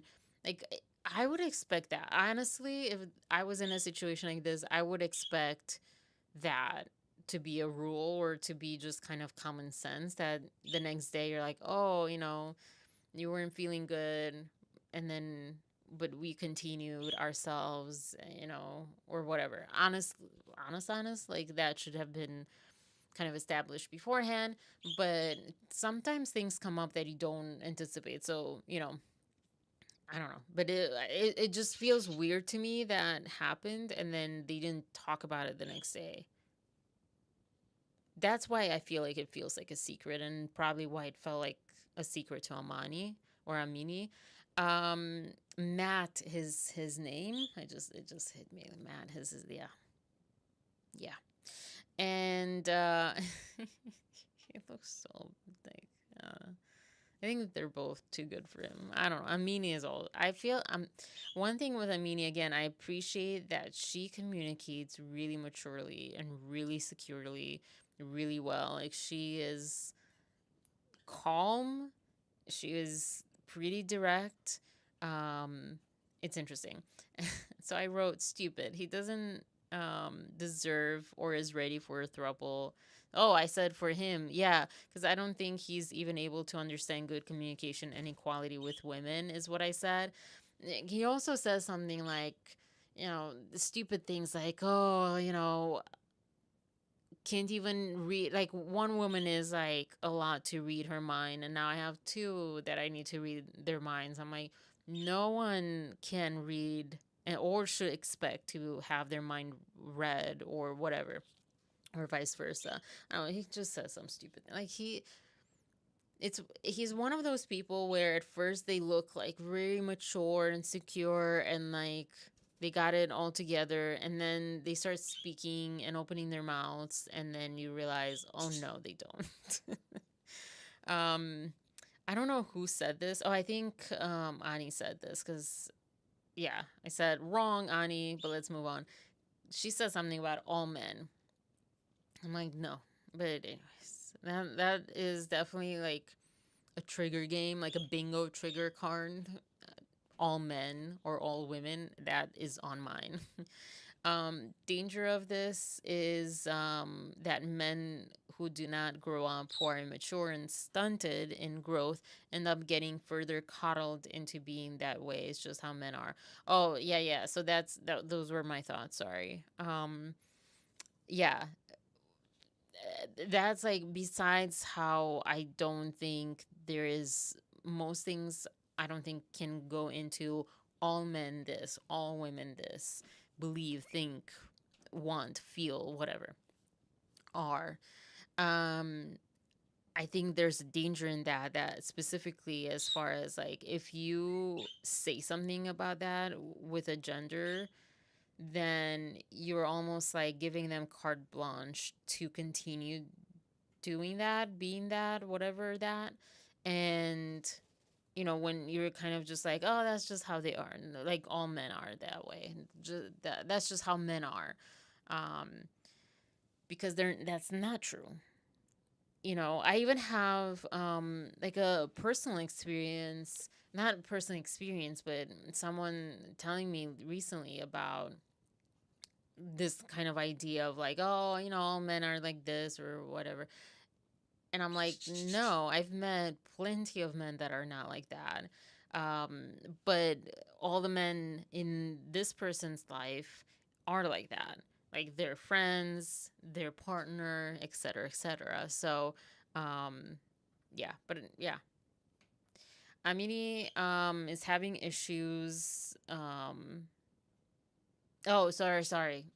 She expresses how they've been having issues. They have their own issues, and then maybe it's not great to bring a third person. And I'm like, now you think about that? That should have been something you should have thought about before. It almost feels like how people want to have kids to fix their problems in marriage. That's kind of how this is why I'm like, I don't know that they're legit ready for throupling, or maybe even just thruple inclined, but almost like maybe this will fix our problem. So maybe they are kind of like Gino and Jasmine in some way. Sorry if you can hear. That's a little one. And I don't know. Oh, yeah. I'm like, Amini, you deserve so much better from Matt, and also just period, another man or woman or another throuple. But yeah, um, because she says that she doesn't know who she is without Matt, and I take caution saying that because in a way that is a true relationship. You bond and you connect with someone, and the risk is that you might lose them and you don't know who you are without them. I think they're maybe a little too young for that, but I'm thinking people that have been together for like 20 years, but I don't know how long they've been together and how and so forth. But yeah, and shoot, also I wanted to record, I forgot. Um so yeah, the next no, the same day they go to have this puyo. They go to have this picnic. I might have to cut this one short. It's so loud. And the person says, we usually do this picnic for two people, and I'm like, please. That was such like a for this show type of, hey, say this, or they felt like they needed to say this. This was the person that was in charge there with this whole like resort hotel, whatever. I can't even call it resort because it literally was like four little things, like this tiny building. Um, but yeah. Oh, this is where he says, yeah, I'm dealing with two women. And I'm like, the more he talks, the stupider he sounds. And Andrew, I know that stupider is not a word, but it also kind of felt appropriate to use. We should probably set some rules. I think Amini says that around the bonfire. Yes, he definitely wants my attention. He wants something. I don't know what. He might want to go to bed, actually. He might want to go to the other cage and go to bed. It's like, it's light. It's too late. I'm sleepy. What are we doing? I know the other one wants. Let me let them out. Oh yeah. But I can talk, walk and talk. So she brings up that they should maybe come up with some rules, and I'm like, this is like the first thing you do. Maybe because I learned this from the uh, other show. Okay. Yep. It's like, yay, the other cage, the big cage. Oh my gosh, they both are like excited to go. Um, but yeah, like that's kind of what I heard is you start with like laying ground rules, you know? Whew, out of breath. Yeah. And now again, like how long that this is, I think, the point where I felt like, is this created for the show? Because it seems so far that they're not really on the same page with what I guess I've learned throupling to be. But anyways, maybe they're just completely new to this and they're like, oh, it was just so fun. We're caught up in. I mean, we see often couples, just like singular one-on-one couples, do this too, where they're just kind of like, oh yeah, we didn't talk if we wanted to have kids or whatever. It's like, maybe think about that. Um, Before you get married or move your whole life. So Ani's like, not going to sleep angry. We can fight all night, but just that. And I'm like, that's unrealistic. And I learned that from healthy couples and psychology. It's okay to go to bed angry, I think. And not just I think, but there's a lot of evidence out there. There's a lot of similar opinion, which is kind of also that's form, because I just feel like that notion is again like an immature, like a fantasy sort of thing. And then I think going to bed angry, I've even had that happen in my personal life where we would go to bed angry and then we would wake up sometimes in the middle of the night, or like um like we would like maybe fall asleep or almost fall asleep, and then we would like maybe feel like talking, or sometimes just the whole night, and then you wake up and it's not like it's, oh, it's a brand new day, but sometimes you can be angry and you can get angrier and angrier, and you can hurt the bond and the issue even more because you're trying to solve it in that moment, and especially when you're tired. There is something that my therapist said, like, halts. It's hungry, angry, lonely, tired, or triggered. And I forget the S. I don't know if there was an S. If you are in one of those spaces or states, maybe take a beat and maybe not tackle any big issues. And if you feel like saying something, maybe take a beat on that and come back when you've eaten, slept, what is it? Taken some breaths, or, walked around the block or whatever. Um, so yeah, anyways. Oh, he said, with two women, it'll be impossible to talk. So give Matt a chance to talk was the second rule. I'm like, all right. I'm seeing that this will be a theme with them. The immaturity is just gonna drive me crazy. Um, wait, what? Oh, okay. I was like, I thought my laptop was going bad. And then I guess like they each had like a rule. Um, Not sleeping with each other without the third person's consent, basically, or permission. And so, like, if like how that happened in the first night, like I mean, he wasn't feeling good. So they should have asked, like, hey, is it okay for us to continue or whatever? And then Matt's like, okay, I don't care. Like, you guys, you don't have to tell me. You don't have to ask my permission. Which, to me, honestly, I'm like, I don't think that's maturity because of everything else, the context of it. Um, yeah, it almost feels like it doesn't feel like there's love there for him, for either of these women, honestly. Anyways, um,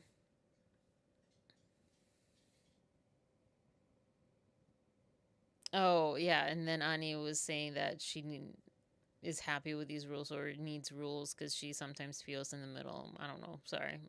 Sometimes maybe if I don't remember why I wrote something, I should just not even say it.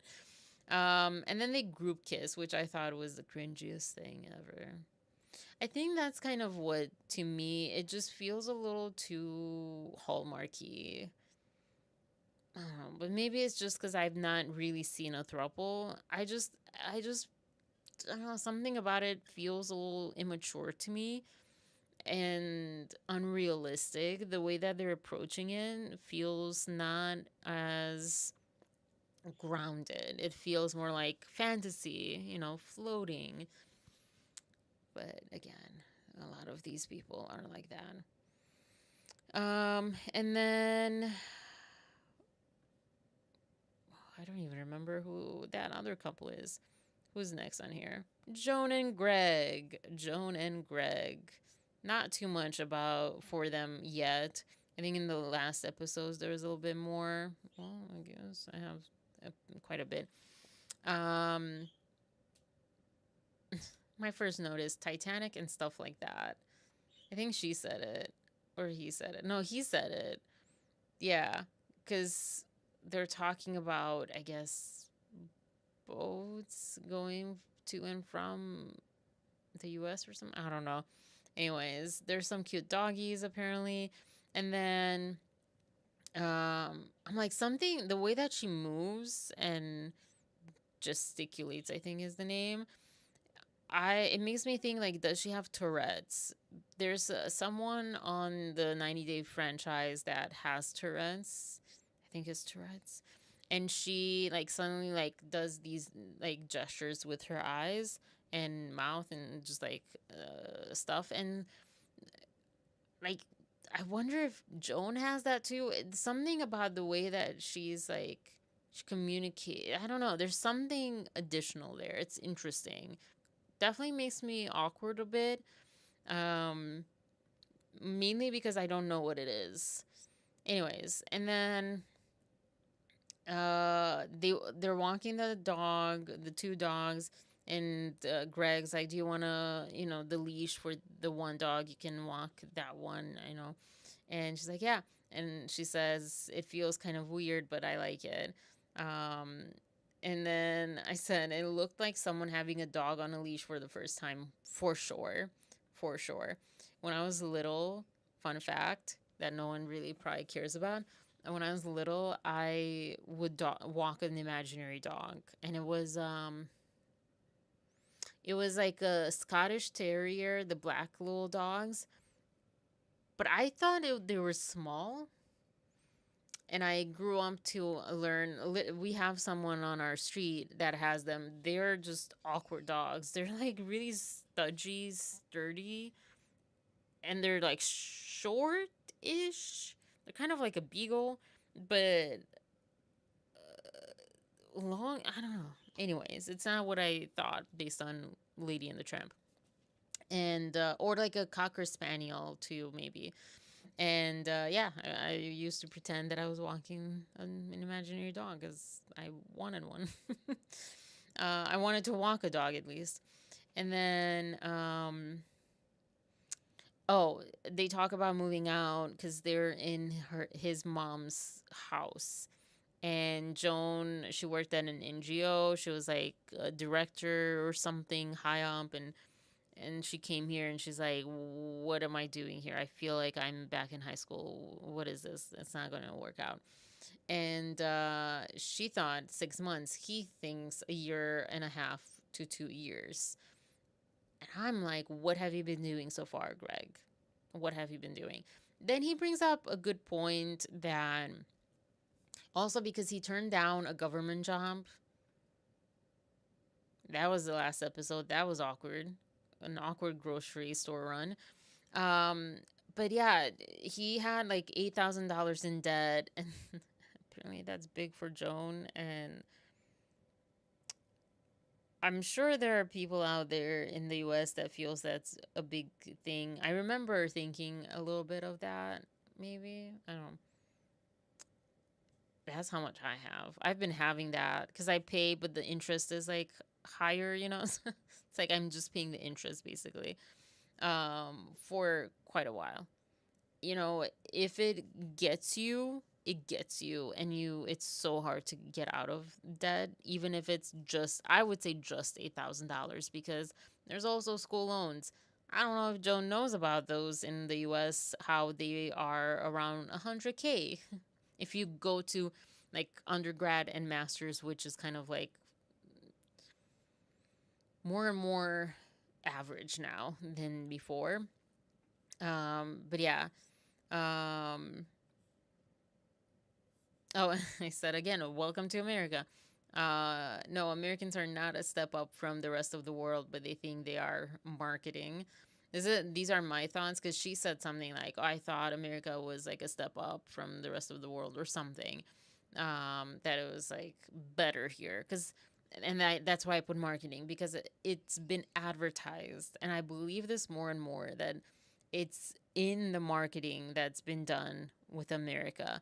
I think there's like things that are definitely more comfortable here and better, but I think is the way that it's been presented. And a lot of people that come here from other countries, they're like, this is not what we expected. It is actually better in my country. We have, things that are more advanced. Advanced is the word that I was looking for, in my country, and this and that. And like, this is so backwards. This is like going back in time. What is this? And yeah, I mean, and it's not necessarily because America just wants to do that, but it's also like one of the biggest countries,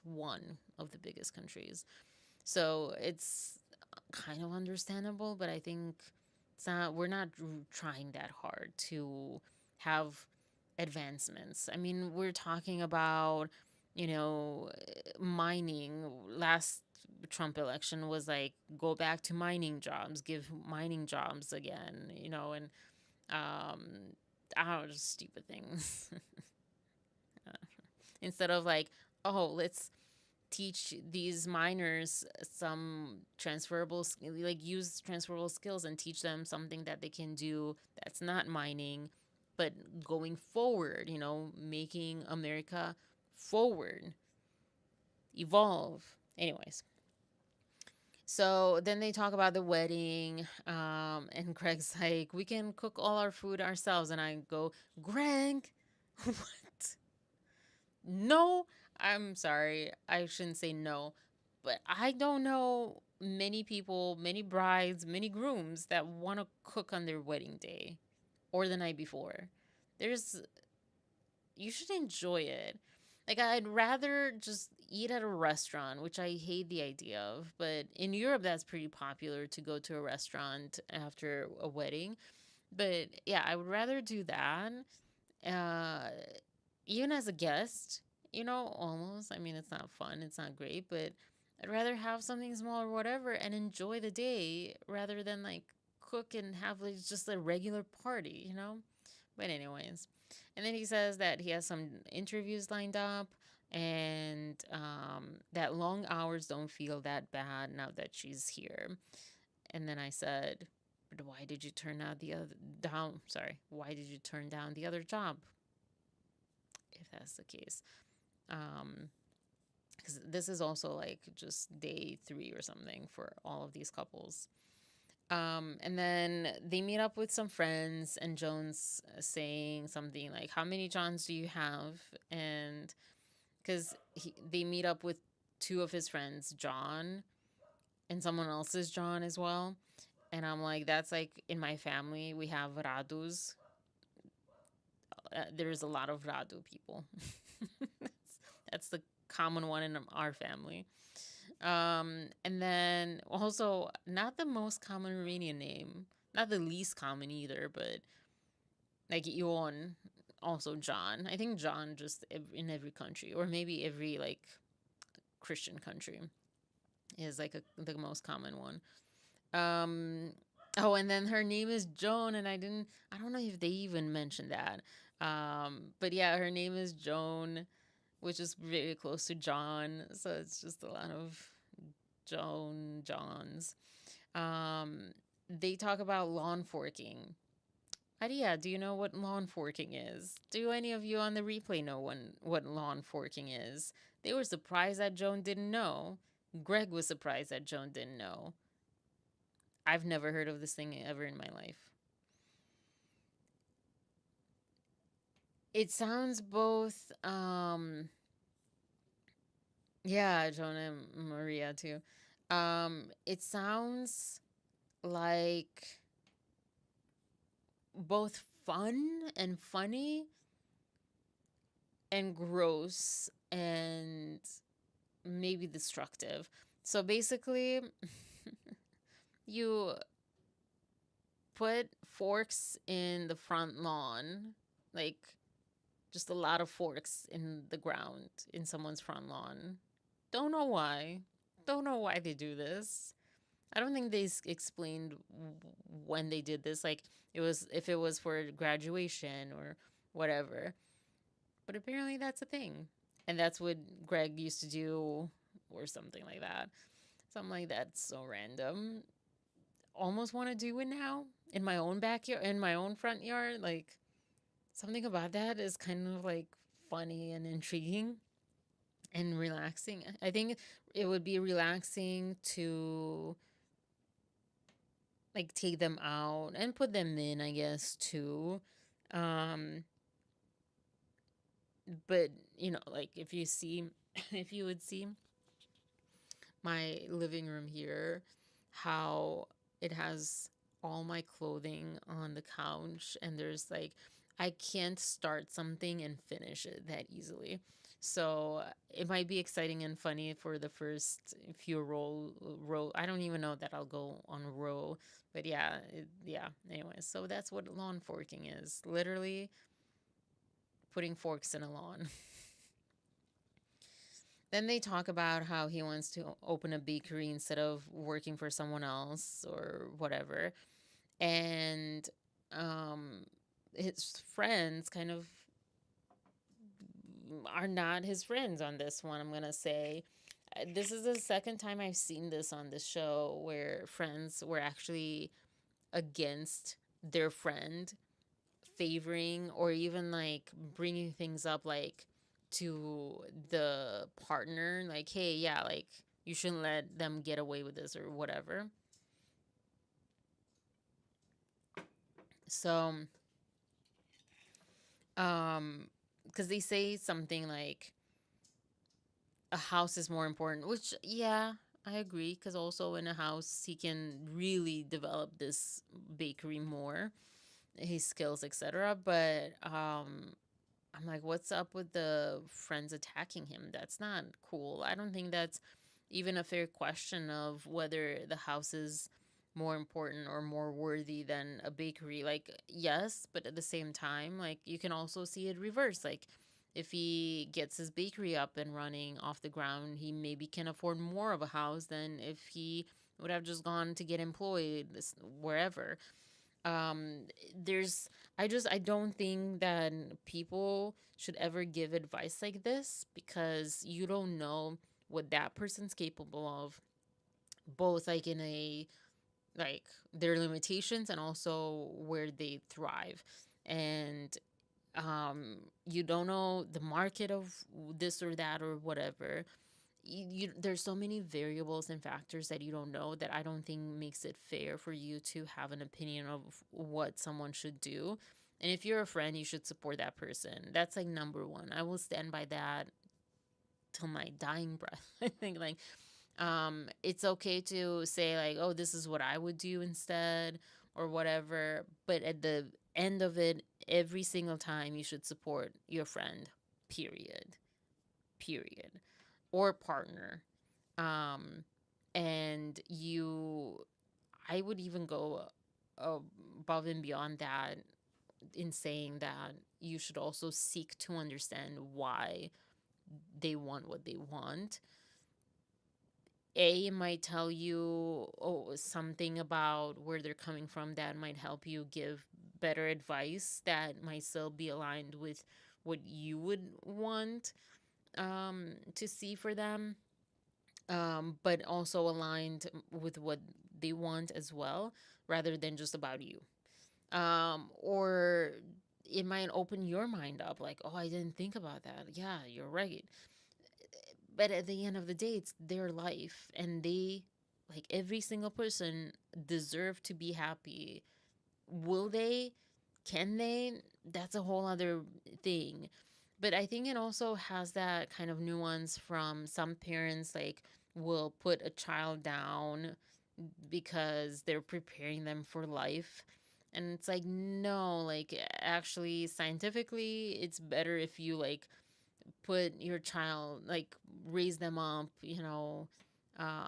make them feel good about themselves, etc. Don't tell them that they're fat. Don't tell them that they're this or that, you know, because that will actually, if you tell them they're good, that they're amazing the way they are and all this stuff, that will give them the strength to go through and push through their limitations and challenges, and when other people will say bad things. There is, I think, a misconception that if you tell someone, uh, if you're supportive to someone, that they'll become complacent or lazy or full of themselves. I don't think those are the same thing. I don't think that's the cause and effect. I think there's other factors that play into someone becoming full of themselves or lazy and complacent.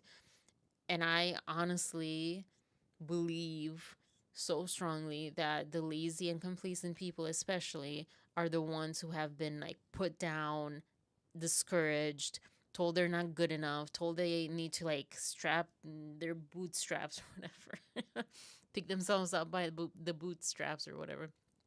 Uh, and just, like, put down. And everyone has a different level of how much they can take to that, because a little bit of that, a little bit of, like, um reality, so to speak, is encouraging. But everyone has their different thing, and so, like, you might not get that person in your life that finds that as a motivator. Also, if they find that as a motivator, it's a high likelihood that they're narcissistic, but that's a whole other thing. So let's move on. So he wants to open the bakery. His friends say, dreamer, don't do that, be realistic, blah blah blah, get a house. And then the one part that, kind of makes sense with that is he wants 10 kids. She says, but settles for 4.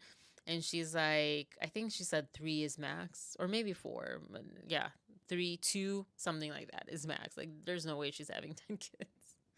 I thought that was, like, cool. And then, yeah, and I said, I don't agree that he needs to find an employed job. But I do wonder why the bakery is taking so long. And I might wonder just because I'm kind of fuzzy on the timeline of everything. Like, when did he start that? When did they meet? All the things. And then I said beautiful sunset because there was an actually gorgeous, perfect sunset where they were. And I think they're in Long Island, something like that. And then talked about them. All right, Sean and Aaliyah. Um, Sean, Aaliyah, Brazil, Los Angeles again, I think. So I don't know how they met, but basically was married, he has kids, and then he likes men. And I mentioned that because Aaliyah was, oh, I forget her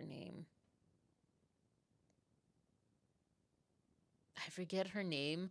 But was a guy, and then somehow she discovered the freedom of being who she always has felt, being that a woman. And it was something like with Germany, they were on vacation in Germany or something, I don't know. Anyways, so it was interesting because his family, besides his mom, doesn't know. They know,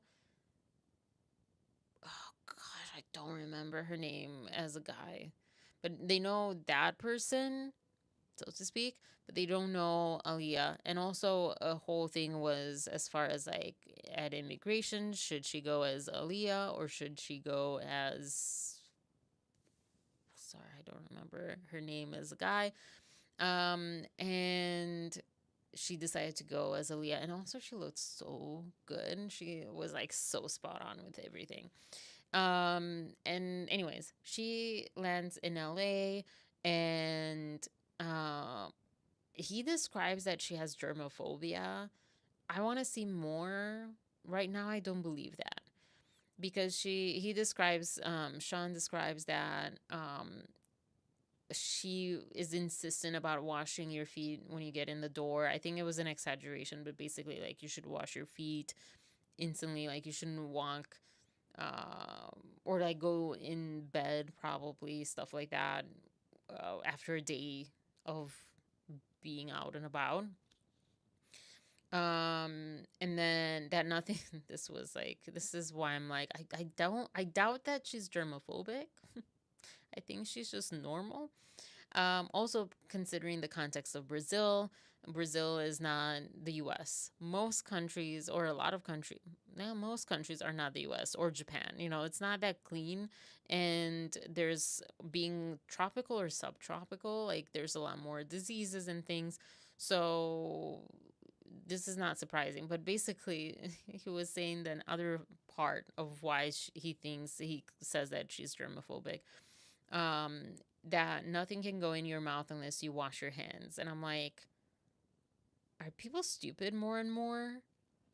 Of course, nothing. Like, of course, that's literally what you learn. Maybe the first thing you learn in school, like, wash your hands, or like from parents, from like before school, wash your hands before you eat. Sean, what are you talking about? But anyways, and also, like, I know in the US they have this whole thing, a 5 second rule of it being on the ground. You could not find that in Romania. Maybe now, but back in the day, absolutely not. We're not tropical, subtropical country, but absolutely not. It is dirty. You would not do that. Period. Also, we don't take our shoes off, like guests and things, when they come to the house. So that's also a thing, you know.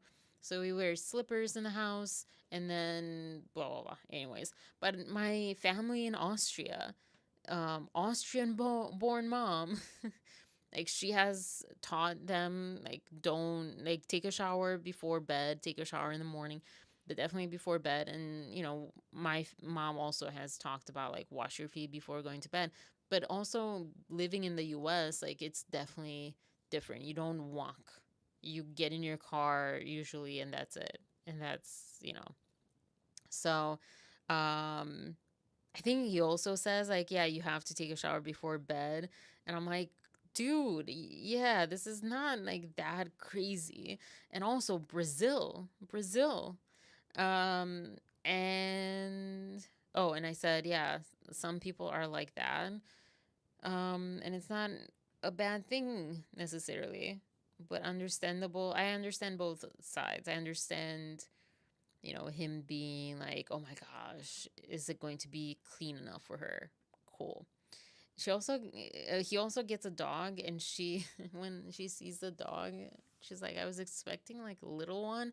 And he's like, what, a rat? This dog is the most gorgeous. Let me try to pull this dog up. It is 100% Little Mermaid dog. Come on. Sorry. Okay, got it. A 90-day fiance. Um, this is gone. It's gone, and Aaliyah,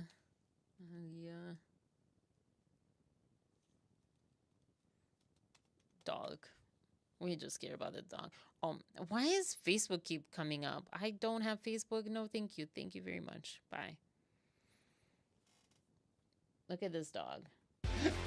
This is Maxwell. I didn't get you flowers, but I did bring you a puppy.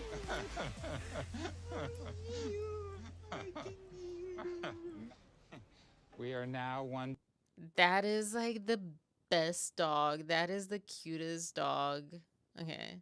I've ever seen. Well, I take that back. There's a lot. It's hard. I mean, there's so many cute dogs. But like, look at this dog. Look at this dog. It is 100%. And I also called him Max, which I believe is the Little Mermaid dog's name. I'm like, perfect. Hello. And it's so cute. Puppy? Yeah. I understand her, like, wait, this is not a puppy. This is a full on dog. I don't think this is the same one, though. Anyways, so cute. This dog is so cute. Look at this dog. Look at this dog. So cute.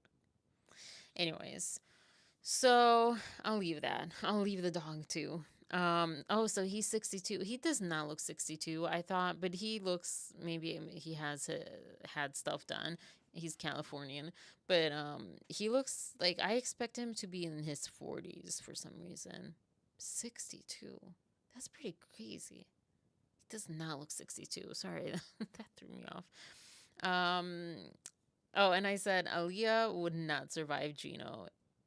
For those who don't know, Gino and Jasmine, 90 Day Hall of Famers. Gino has a very Midwestern house, except I think not even in the Midwest, they don't clean their toilets. I mean, I'm here, so we. Um, I mean, that toilet looked like he hadn't cleaned it ever. And his house, like, it smelled a certain way. I know Jasmine was like, she's from Panama, and she walked into this house that he had in Michigan, and it smelled a certain way. I'm like, I think I know exactly that smell that you're talking about. I've smelled it at houses here. And it's like this dust mildew maybe thing. I don't know that it's mildew, but definitely dust or something. Anyways, and then it was just like, it was not great. Aliyah would not survive that. Yeah. Oh, at the airport, side note, Greg, instead of flowers, brought, or maybe with flowers too, brought Joan a loaf of bread with like her name in it or something. Prefer short haired dogs. Yeah, he's cute though. Yeah, I like my little dog. She's curly, so she's like medium hair. I don't like short haired dogs because they're like pokey, and also they shed a lot, and like I just talking about germophobic, I just have this like image that I'm inhaling all those hairs. It's like really uncomfortable. Um, but yeah, I prefer definitely like curly. I don't even like curly hair, but like non-shedding dogs. Um, so yeah, this one. Well, it looks like it's an Australian Shepherd mix, so maybe it's not. I don't know what this. This is a cute dog. Yeah. Do you have any dogs, Maria, or a dog? Um. So yeah, their arrival. Um Oh, I thought it was the first arrival of the whole season. I'm like, why does it feel like the first arrival we've seen so far? I don't know, because I just talked about Jones and Greg's just now, but at the time I forgot about that. And then I said, "What's a doll when she's getting ready?" Apparently, there's a doll when she was getting ready. I don't know. Um, just saw the QR code. I don't know. Maybe I should click away, or can I can't zoom more. Yeah. I'm not responsible for whatever that QR code is. I don't know what it is. Um Cute. I'll just go back to this one. And then oh, six wow, 16-year-old Chihuahua boxer mix. That is an old, like, not an old, I don't know like how they're feeling about it, but that's like a long life. That's really cool. Oh, I started watching Will Trent, and he has a Chihuahua, and I was like, oh, you know what? They're not that bad. They're kind of cute. It's a cute Chihuahua. It's a cute one. Wow, 16 years old. That's cute. But yeah. Um, oh, and then I talk about the dog, and then why does Sean make such a big deal over Aaliyah after the time they've been together? It's not like it was 3 months, right? I just read that. I don't know what that means.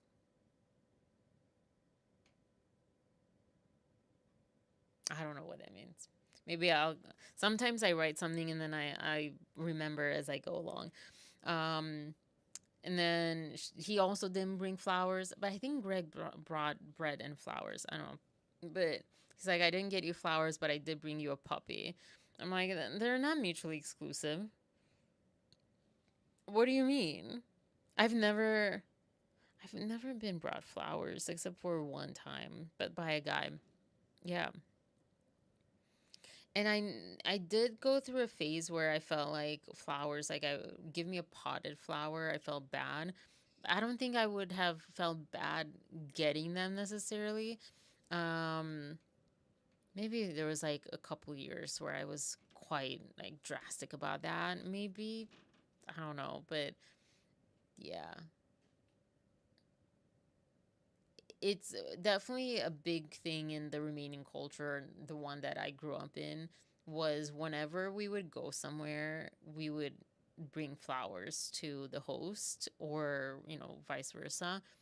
Like, even if it was every week or something, like you had flower shops all around, or like people on the corner selling flowers and sunflower seeds.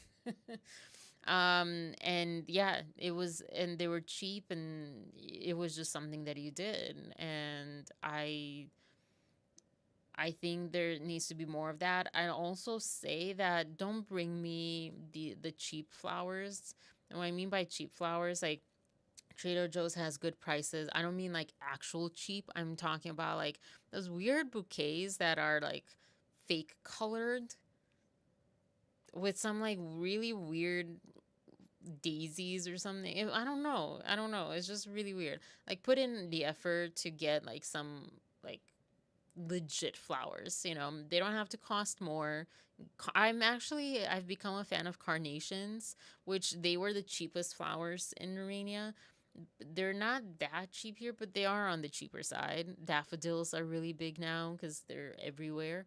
I feel like they're weeds because when spring is here, like daffodils are like, just take them, almost given for free.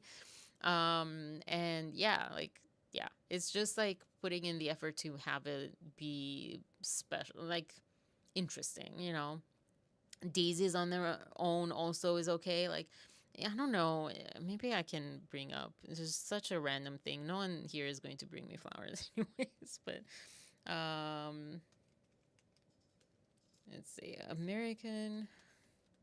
This is turning a lot more into Romerican, my channel name, than I thought. So yeah, like this stuff. Also, lilies. No, they're really actually they're toxic. They're actually toxic flowers. So it's interesting. Maybe not everyone gets like enough of a whiff of them or something. Some people really like lilies, but they're actually very toxic. Like breathing in lilies and things too. Like, but yeah, none of these are the ones that I'm really talking about. Um,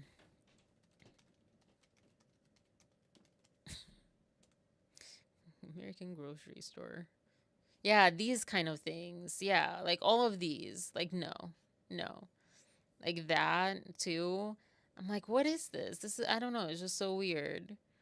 Like, this is like, I like the colors, but also they have literal weeds in here. I mean, sustainability, get some weeds in there too. It's all like Trader Joe's. These are nice. Okay, I deviate. Yeah, this is like really cool. See, like, this is a legit thing. But yeah, whatever these are, it's just, I don't know, it's just really weird. And definitely no, don't get anyone fake colored flowers. I think like they're already dying. At least spare them the fake coloring. Like, just give them a nice death. Don't give them like torture.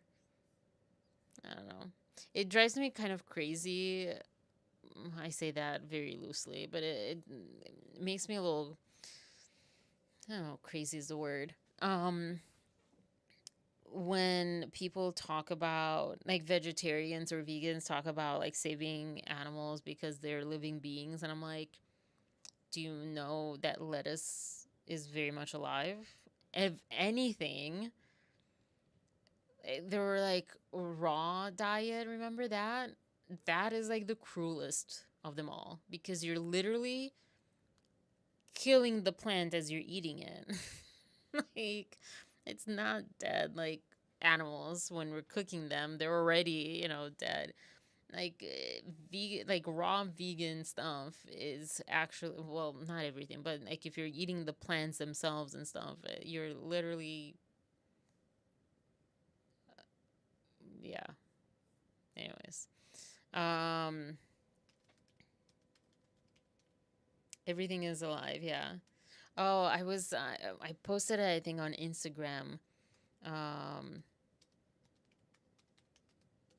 hold on.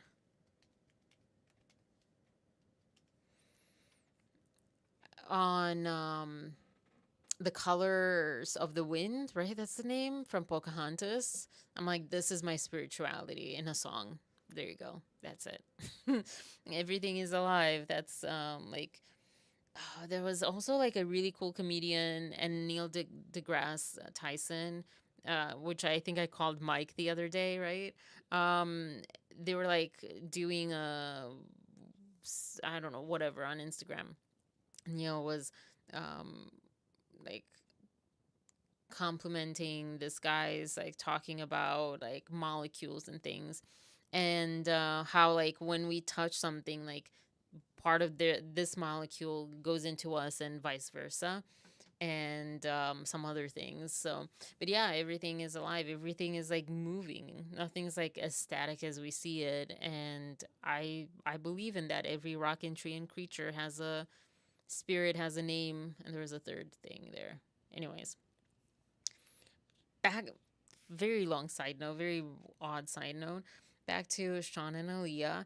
Um, I didn't complete that one. Oh yeah, yeah, the flowers. Yeah, get flowers. Um, even like women to women, men to men. No, in Romania that wasn't a thing. But yeah, I don't know. Um, I've gotten, yeah, I've gotten men flowers before. Yeah, literally. Yeah. I think it's cool. I've not been the only one. And then she says that she needs to get used to like the dog licking, and to me, I'm like, no, you don't. I was working out earlier, and my dog, because I was doing crunches, I was laying on the ground, and my dog saw me, got down on from the couch. This is such like a American life type of dog. Got down from the couch, like the person was on the ground and the dog was on the couch. And she like came over and she wanted to lick my face. I think because I was like sweaty and so it's like salty, wanted to lick, my arms. And then I started crying, and why did I start crying at one point? Oh, because I was in so much pain. Yeah, I've been doing these like physical therapy exercises, but they're making things worse. And I was crying, one, because of the pain, but more so because of the frustration with this physical therapist. And I feel like he's crap. So she had gone and sat somewhere else, and then I started crying. So she came up. When I start crying, she comes up to like check that out. But it's really, again, to just eat the salty tears. I'm like, no, no, I cannot do licking. And I let her lick my arm, but it grosses me out so badly. But I'm like, I know it's like something very soothing for her, and she's like meaning well, and it's coming from affection. And I'm like, okay. And I do feel like today, especially, I felt like, oh, there is an exchange of like, good emotion. It makes you feel better and comforted, but it's just still too gross. So it's okay if you can't have dogs lick you, I think, but to each their own.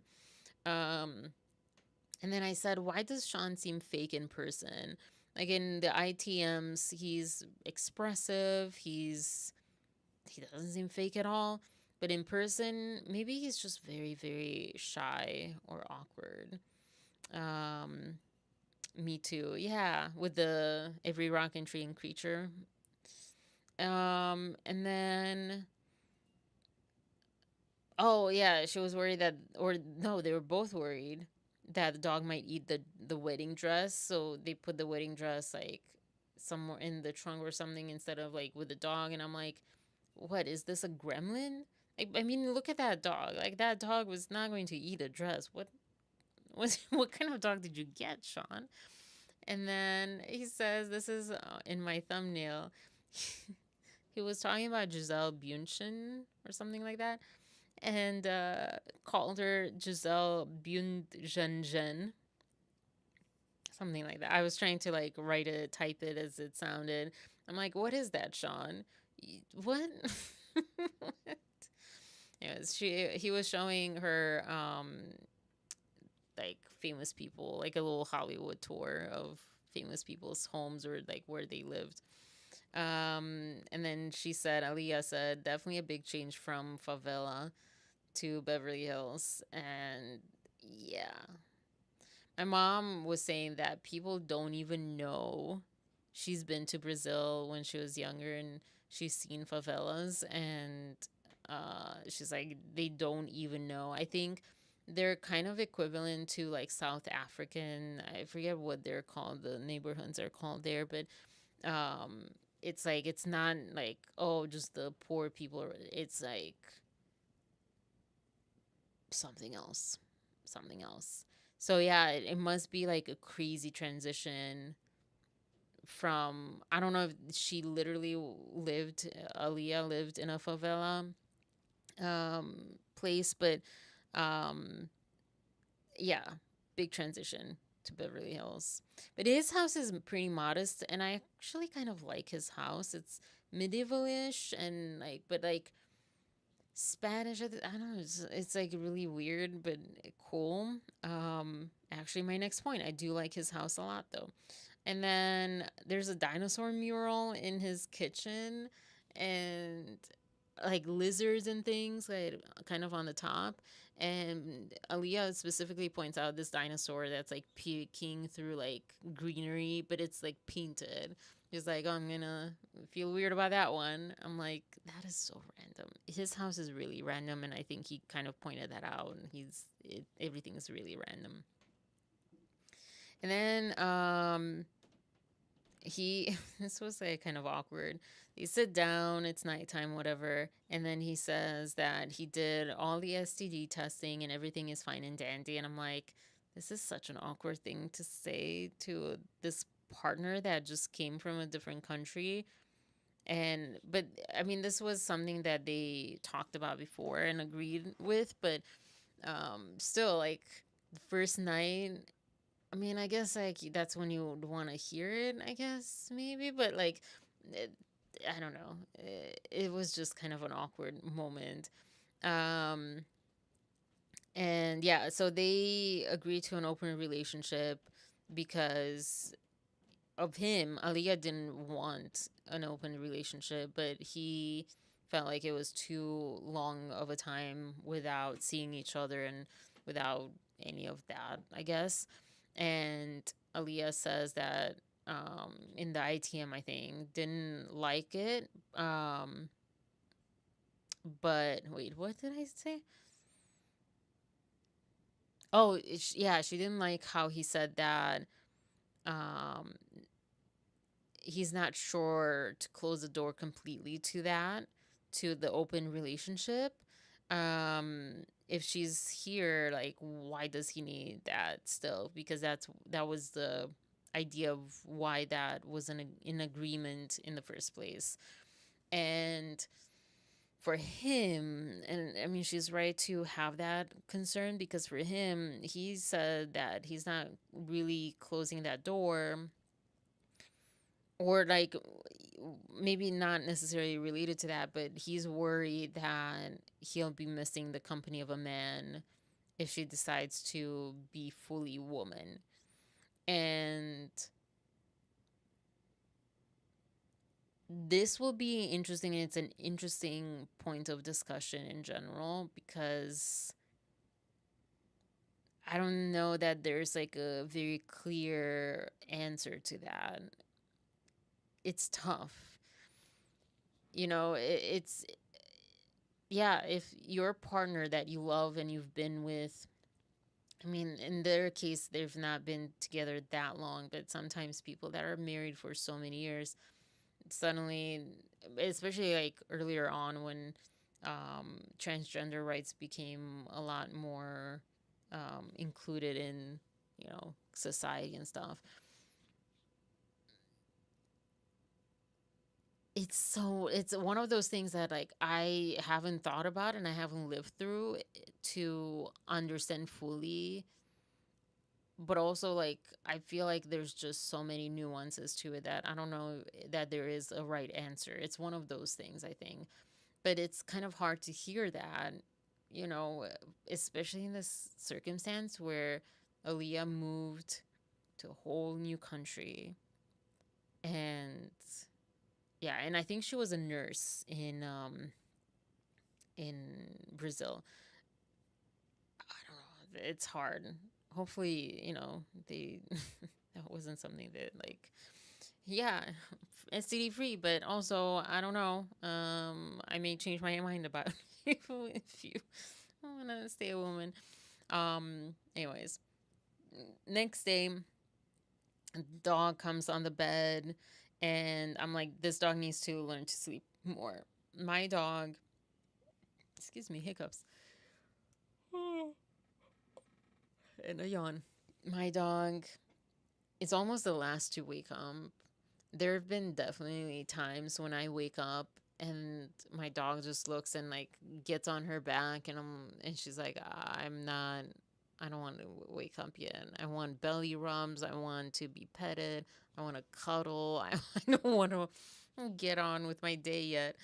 Um, so yeah, or like there was for my physical therapy, she was sleeping with me that night, and I had to wake up at like 6 or something. She did. She like barely like opened an eye, and she's like, I'm not waking up. No, thank you. But then she had to. But yeah. And then Aaliyah says, not the small puppy she expected. And Sean's like, what, a large rat? Probably like a Chihuahua or a Maltese, or, there's so many small dogs. Also, like, because he said puppy. So when you think puppy, you do think smaller. You don't think like a full, grown thing.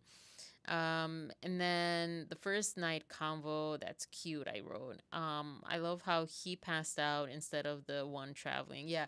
Oh yeah, yeah. That's because Aaliyah started like taking off makeup and getting ready and probably going to shower and all of these things, and he passed out.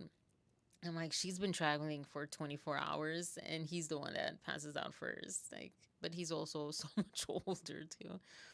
And then they go hiking, and she's like, are you sure this is the first thing we can do? Hiking? So doesn't sound like she's a fan. And then yeah, she said that she'd prefer to go shopping.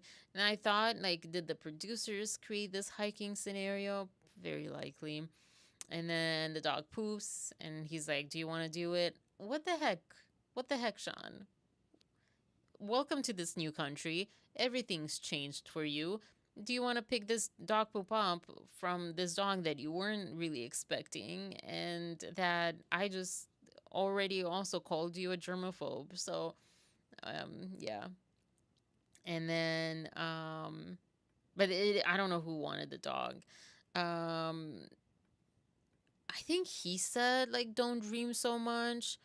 Um, to her, like, about the wedding and things, and I'm like, that's like so endearing. I love Aaliyah. She is definitely like in love, full heart eyes, not even just with him, but I feel like just her personality and with life and everything, she's like a really bright energy kind of thing. And I'm like, no, keep dreaming, dream, be that person, don't give that up. And then she had Sean gave her first like peanut butter PB&J, but I don't know that she ever had peanut butter period.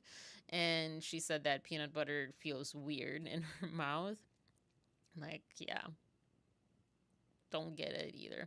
And then, but I think she liked it, or I don't know. I don't know. She seemed like what I would describe as normal, what I grew up as normal, where it's not like you're fake polite, but you're polite. Like you find it in yourself to like that thing. And then, oh yeah, for me, only peanut butter covered with a bunch of chocolate. That's the only thing. I cannot do peanut. I don't like peanut butter in any kind of other form. I don't like it. I've never even tried the peanut butter noodles. That sounds like the most disgusting thing to me. Any kind of nut butter. No. No. And then curious if people know they're getting married. She was Aaliyah, and he's like, kids don't know anything. I'm like, oh my god.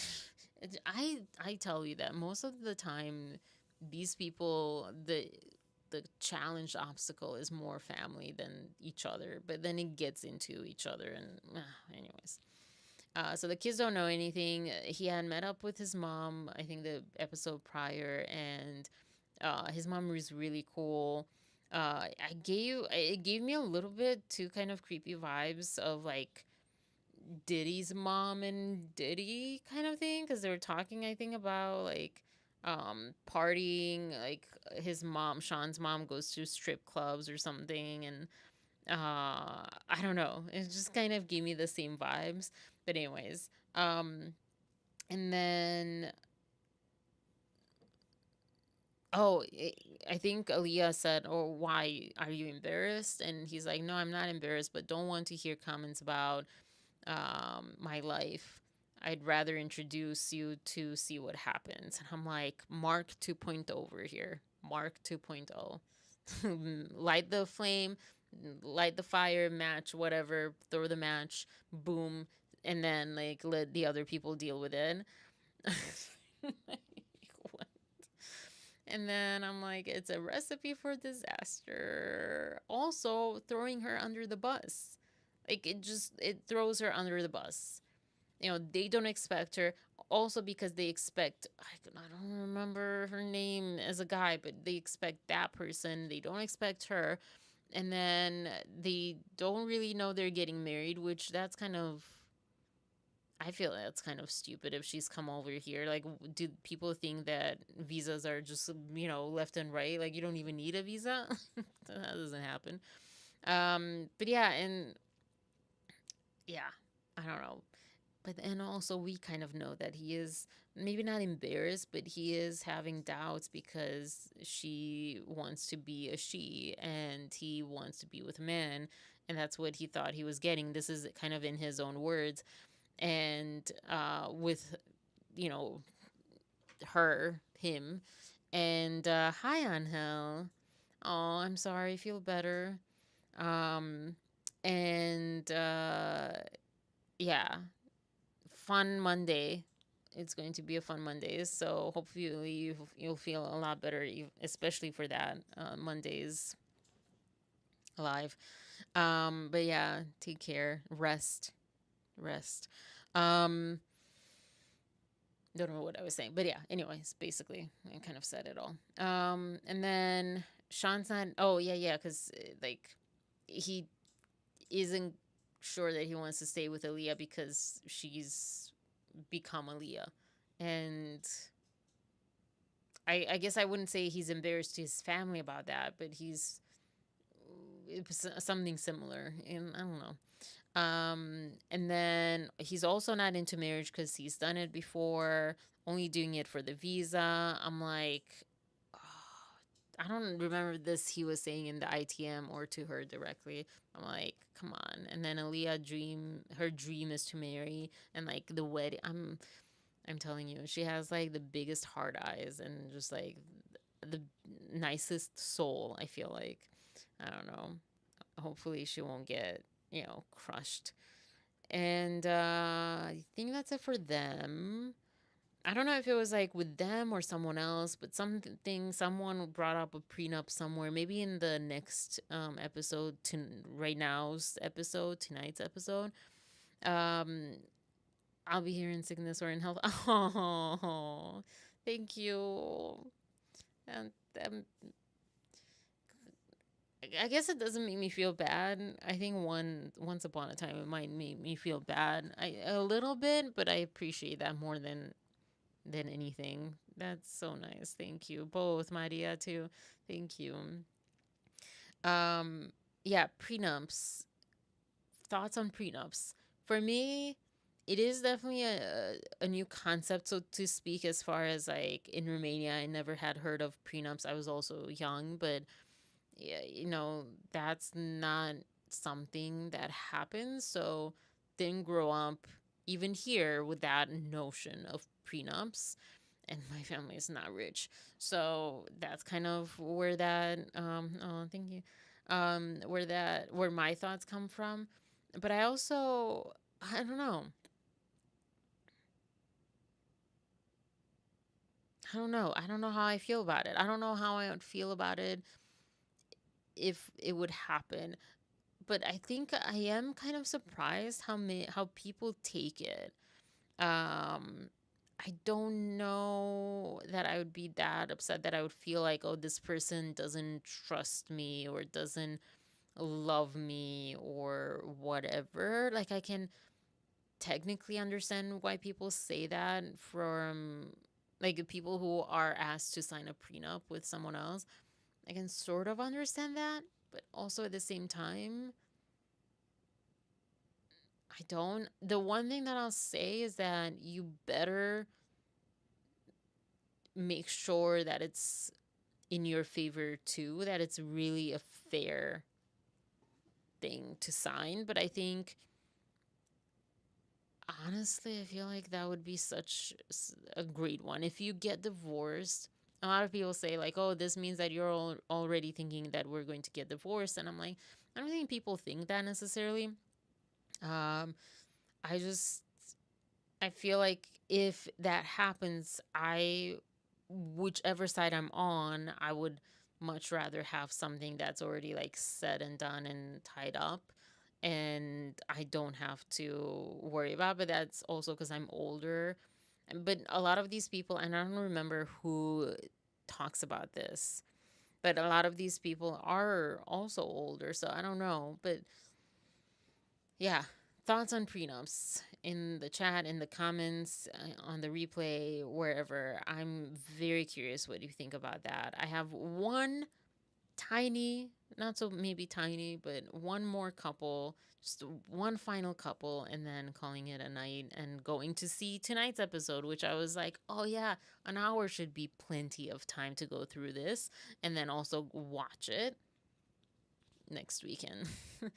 um, so, hmm? Oh, yeah, yeah, yeah, yeah.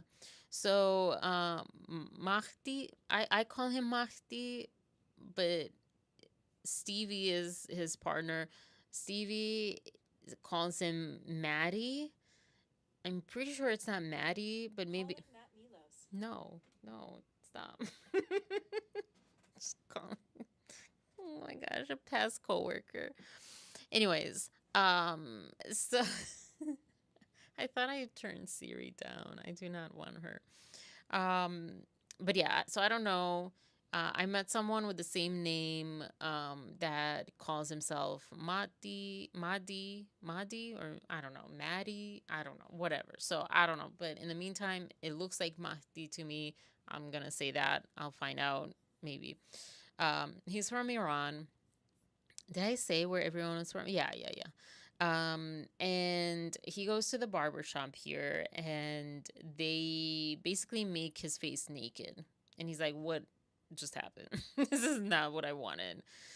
He's like, I can't go out like this. I can't go out in this. So they kind of took off all his beard. He had like just like a regular full beard, and I think he stopped them from going even further, but they took out most of his hair instead of like just trimming it or whatever.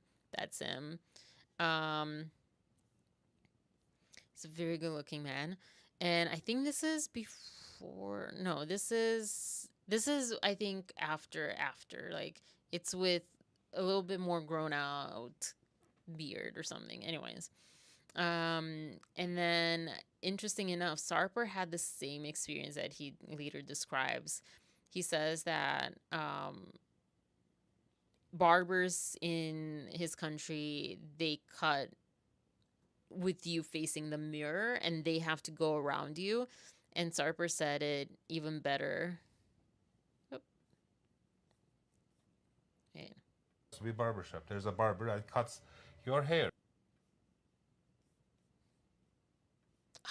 Shoot. It's so simple, right? Barbershop has to be barbershop. There's a barber that cuts your hair. I sat down normally. In Turkey, the barber turns around you and cuts your hair, and you look at the mirror. But here, I sat down, and he started to turn me. I was just like going like this. I cannot even see the mirror. I have to see it because you are doing my hair, and let me intervene if you are making something wrong. No, I am. He was turning me. I was face to face with other clients. So you're not used to swivel chairs? No, I saw a distant mirror there, and I was just, and then he turned me again. No, he doesn't want you to see until he's finished. They like it to be a surprise. I at the feel end. like a it's a kebab. surprise. When you cook a kebab, they like this. Why? Like this side is done, let's turn to the other side. It is simple. Normally, I have to be the earth, and you have to be the moon as the barber. But vice versa. I am the one always turning around. You want him to orbit around you. So this kind of little stuff every day, I'm facing up. And that's exactly Sarah was like trying to get to something. That's exactly Mahdi's experience. The same thing. He says like, why can I not face the mirror? And I haven't been to a salon for hair since before college. I think I was in high school. So I don't know. No, maybe like around college too, a couple of times. So I don't know. I also assumed that you face the mirror. Why is the mirror there?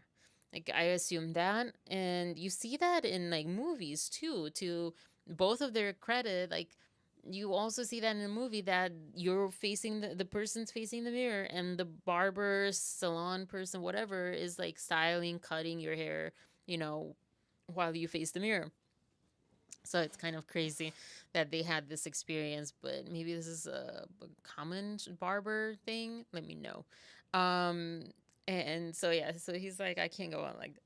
And then he also has this speculation that he's like, I think when I told the barber I'm from Iran, he had the same misconception that I'm Arab.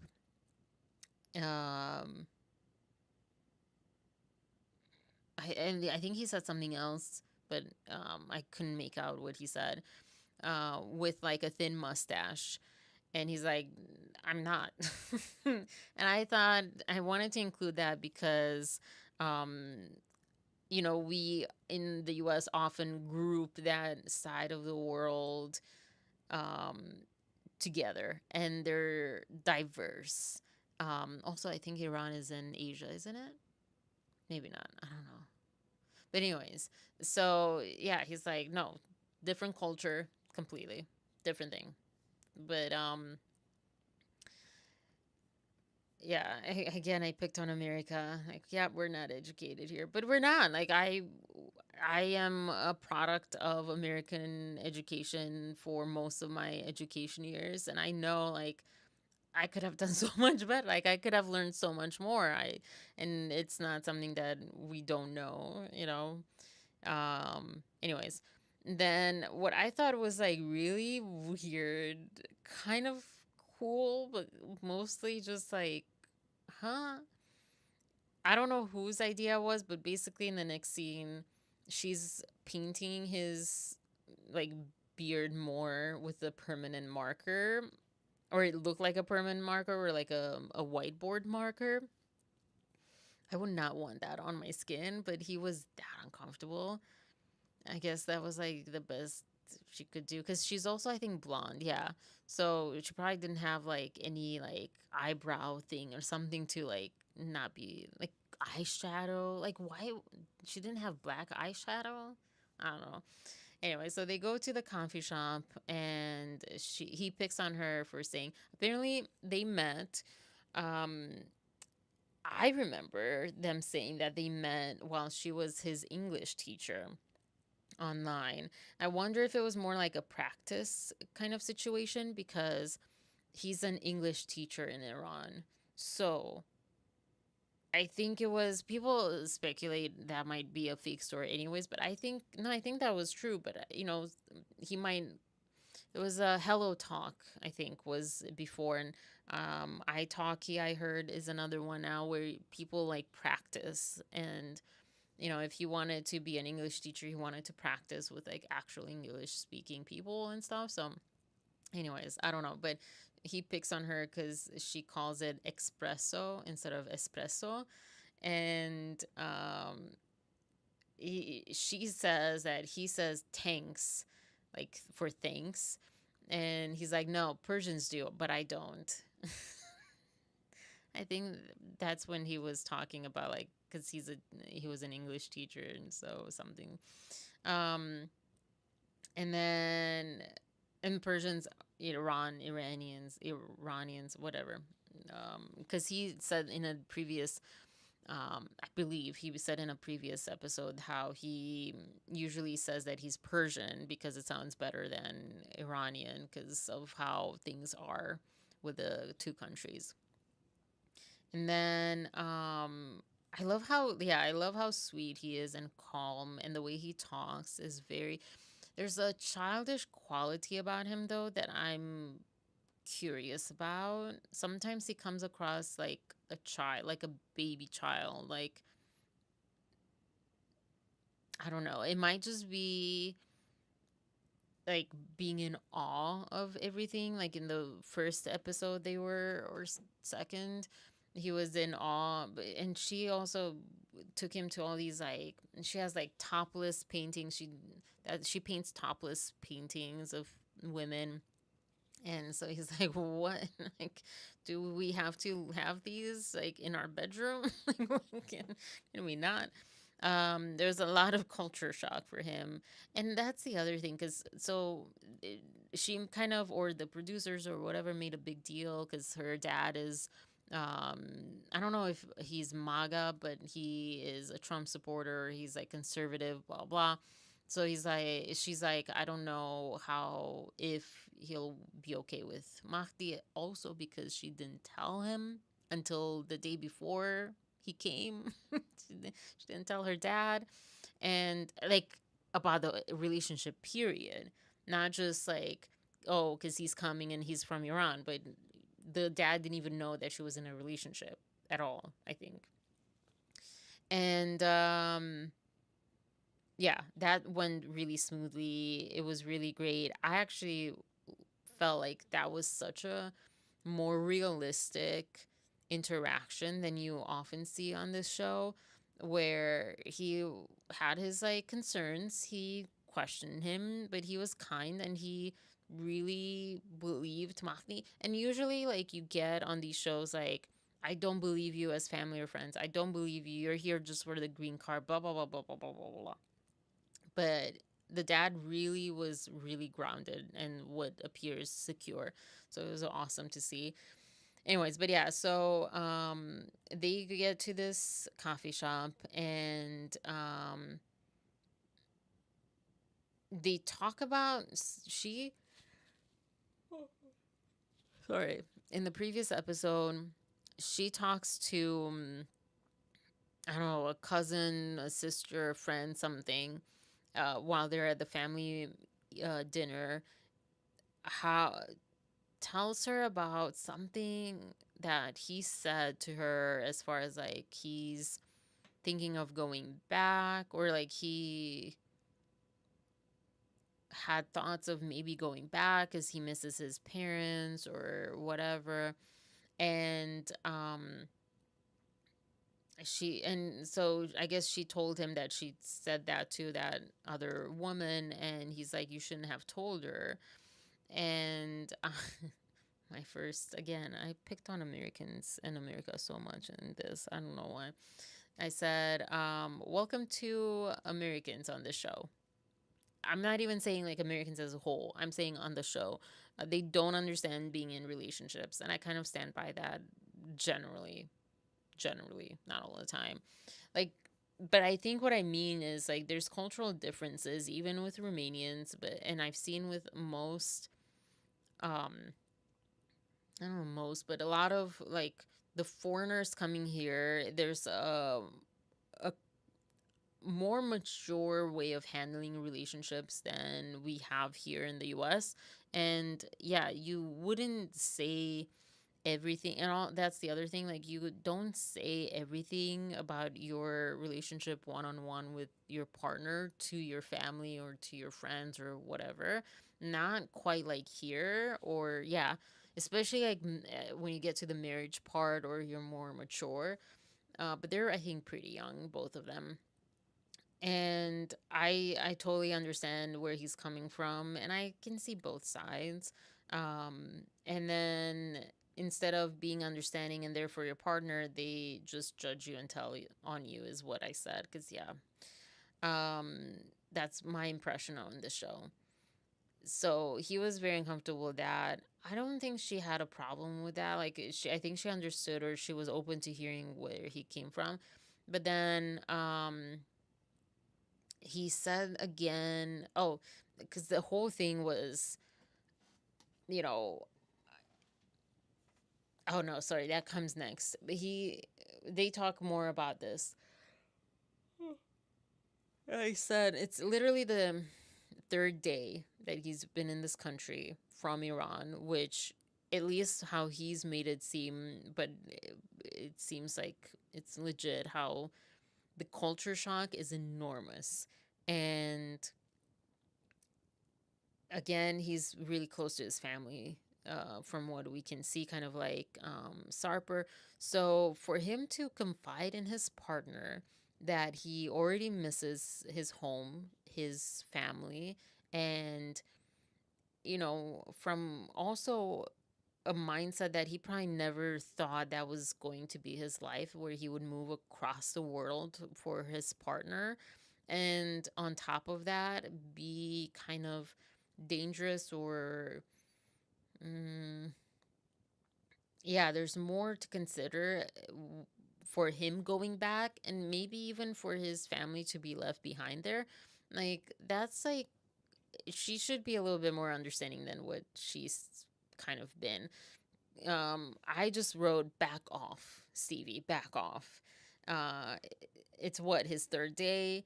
Because she said, she's afraid that he will always have this in his mind, like wanting to go back. And I'm like, it's his freaking third day.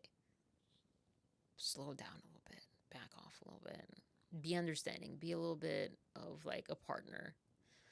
Um, but she probably has, I think she maybe even said she has like a trigger on this.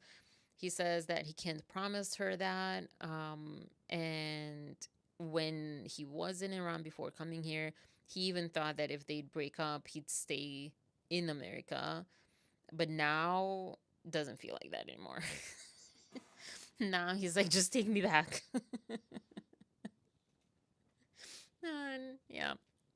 And then I said, would you blame him? Again, like if you see like the culture shock that he had experienced, and he's really, again, it just comes across very like naive and just like overwhelmed by this whole thing. Because I think even you and I, if we would move to a different country, even if like I've come from a different country, but even now, if I would move to a different country, even if it's like Europe, that's not that different, I would still have culture shock. I would still like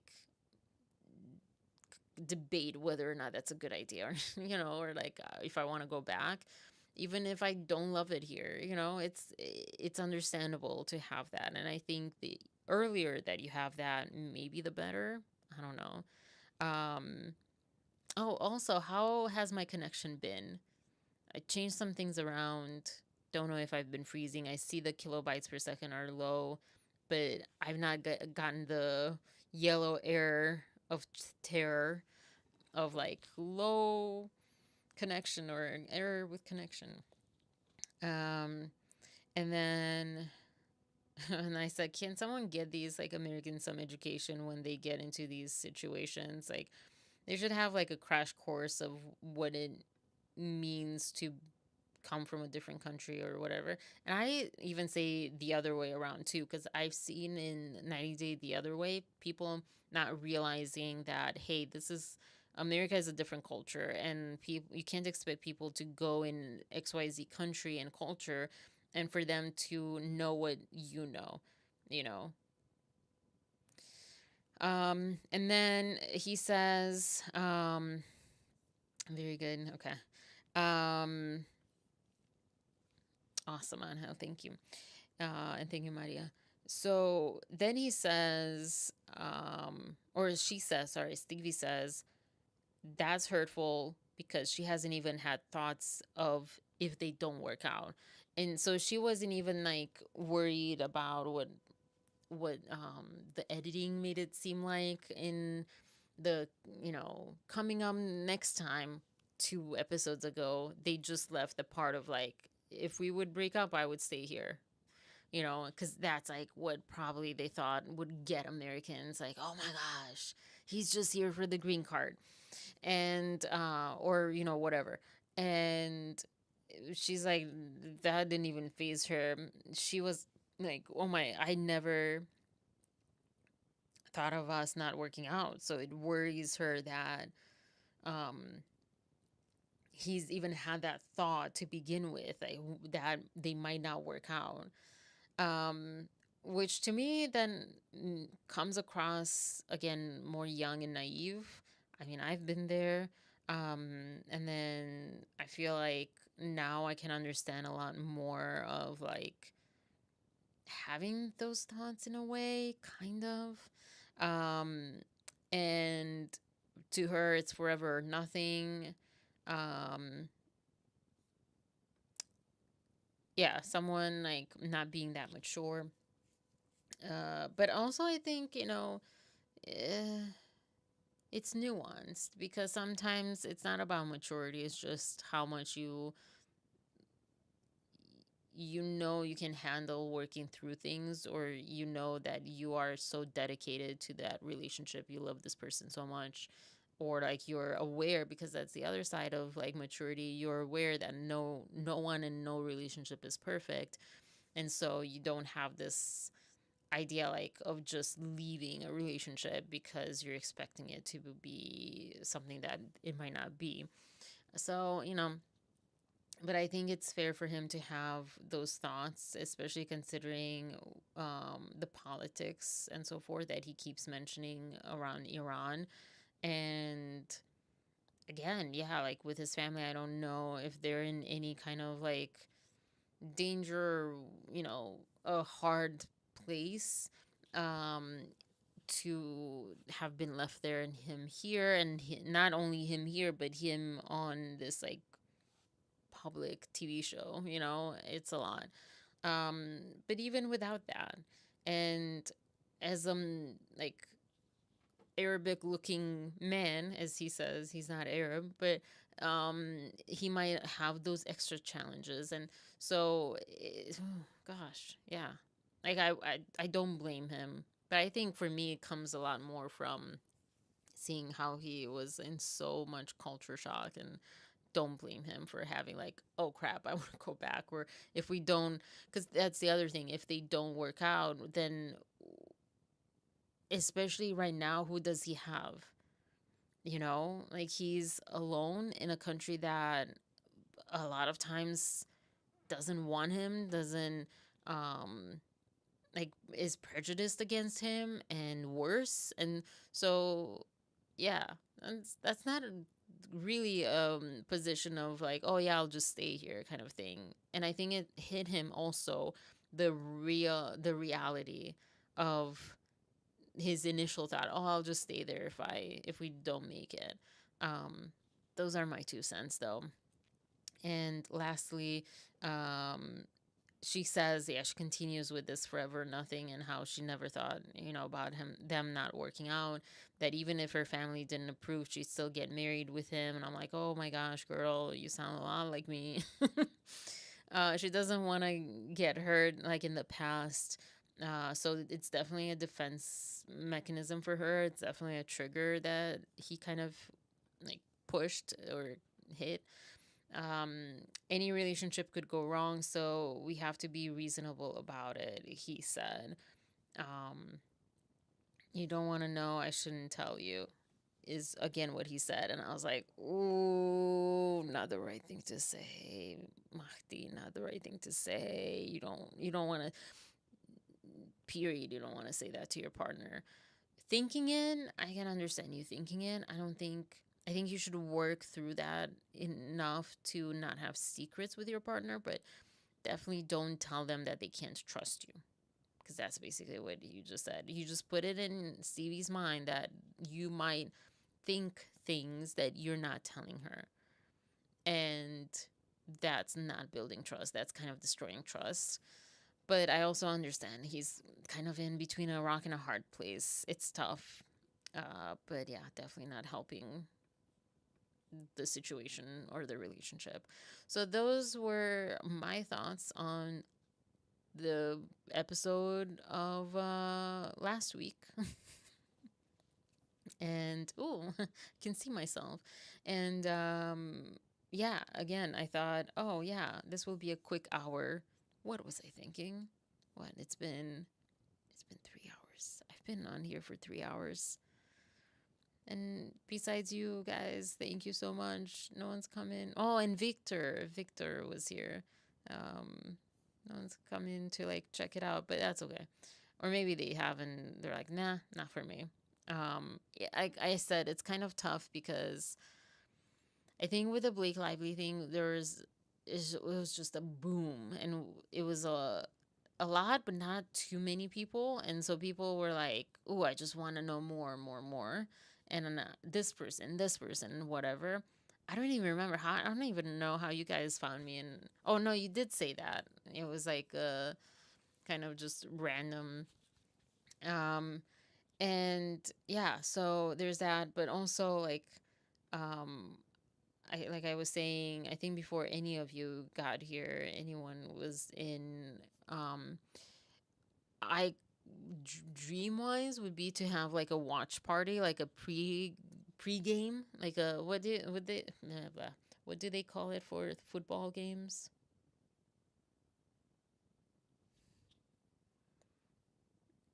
Okay, more to the 2 hour replay. Yeah, you're here for the 1 hour. Tailgate, right? Tailgating. So tailgating the 90-day show, because it's a show and it's, it also is awesome because it has like the regular thing. It's not like a show that you can binge watch or whatever. So tailgating it and then like watching it, I'll have to figure out how to do. Oh, like headsets, yeah, headphones in it. Watching it at the same time, like having a watch party. I don't know why. To me, that sounds like really cool, but it might take a lot of time until anyone discovers that. That's like really interested. YouTube recommendations, yeah. It's been because I guess I can see, and I watched just a couple of times like what it's recommending, what videos it's recommending certain videos of mine on. I'm like, this has nothing to do with that. I'm like, I don't know what else you want me to do besides the keywords and the hashtags and whatever. Like, I don't know. I'm giving you, YouTube, what I'm talking about. Why are you putting me on a video that has nothing to do with it whatsoever? I don't know. But that's also sometimes how it happens. You see something on something that you're randomly scrolling, like, oh, I love this thing. Let me check that out too. So, anyways, but yeah, it would just be fun to like have a whole like party. And also, yeah, Monday. See you guys Monday for the regular live talking about Snow White. Can't believe I'm even talking about that, but I was kind of blown away, and I have thoughts. And then I don't remember what it was on there, what I was going to talk about. So Monday, and then this Wednesday or Tuesday, I don't know. I have Wednesday class now in person, so that's going to be interesting. And then Friday, I'm thinking of having like an actual party. I'm gonna pull some YouTube studio music, royalty free music. That's a, club dance party vibe. And we're going to party it out. Literally was thinking that last week, and I didn't have time to like put that together. I was like, oh, doubting myself. And then we watched Dave Neal towards the end of that live, and I was like, oh my gosh, this is what he's doing. Unrelated, he was just having a party for the verdict, and I'm like, yes, exactly, perfect. So that was like my confirmation that I think it's a good idea. And yeah, so we'll see. I mean, it's not going to be most of the live, but maybe starting and ending with it, or like having a little break in between. I don't know. We'll see. I just want to do something that's like more fun and not just like, I don't know. I want to try things out, see where they land for me, for you guys, for other people, etc. And yeah, I don't know. Just keep evolving, and or like changing or whatever. But thank you guys for being here. Thank you so much. And I hope you feel better, Angel. And I will talk to you guys Monday. See you tomorrow. It feels like Saturday. I almost even missed this because I felt it was Saturday. So crazy. But yeah, have a good night. Peace, love, and compassion. And I mean, I can't believe you guys have been on here because neither of you watch for like 90 days. So I appreciate it so much. But yeah, have a wonderful night. Bye.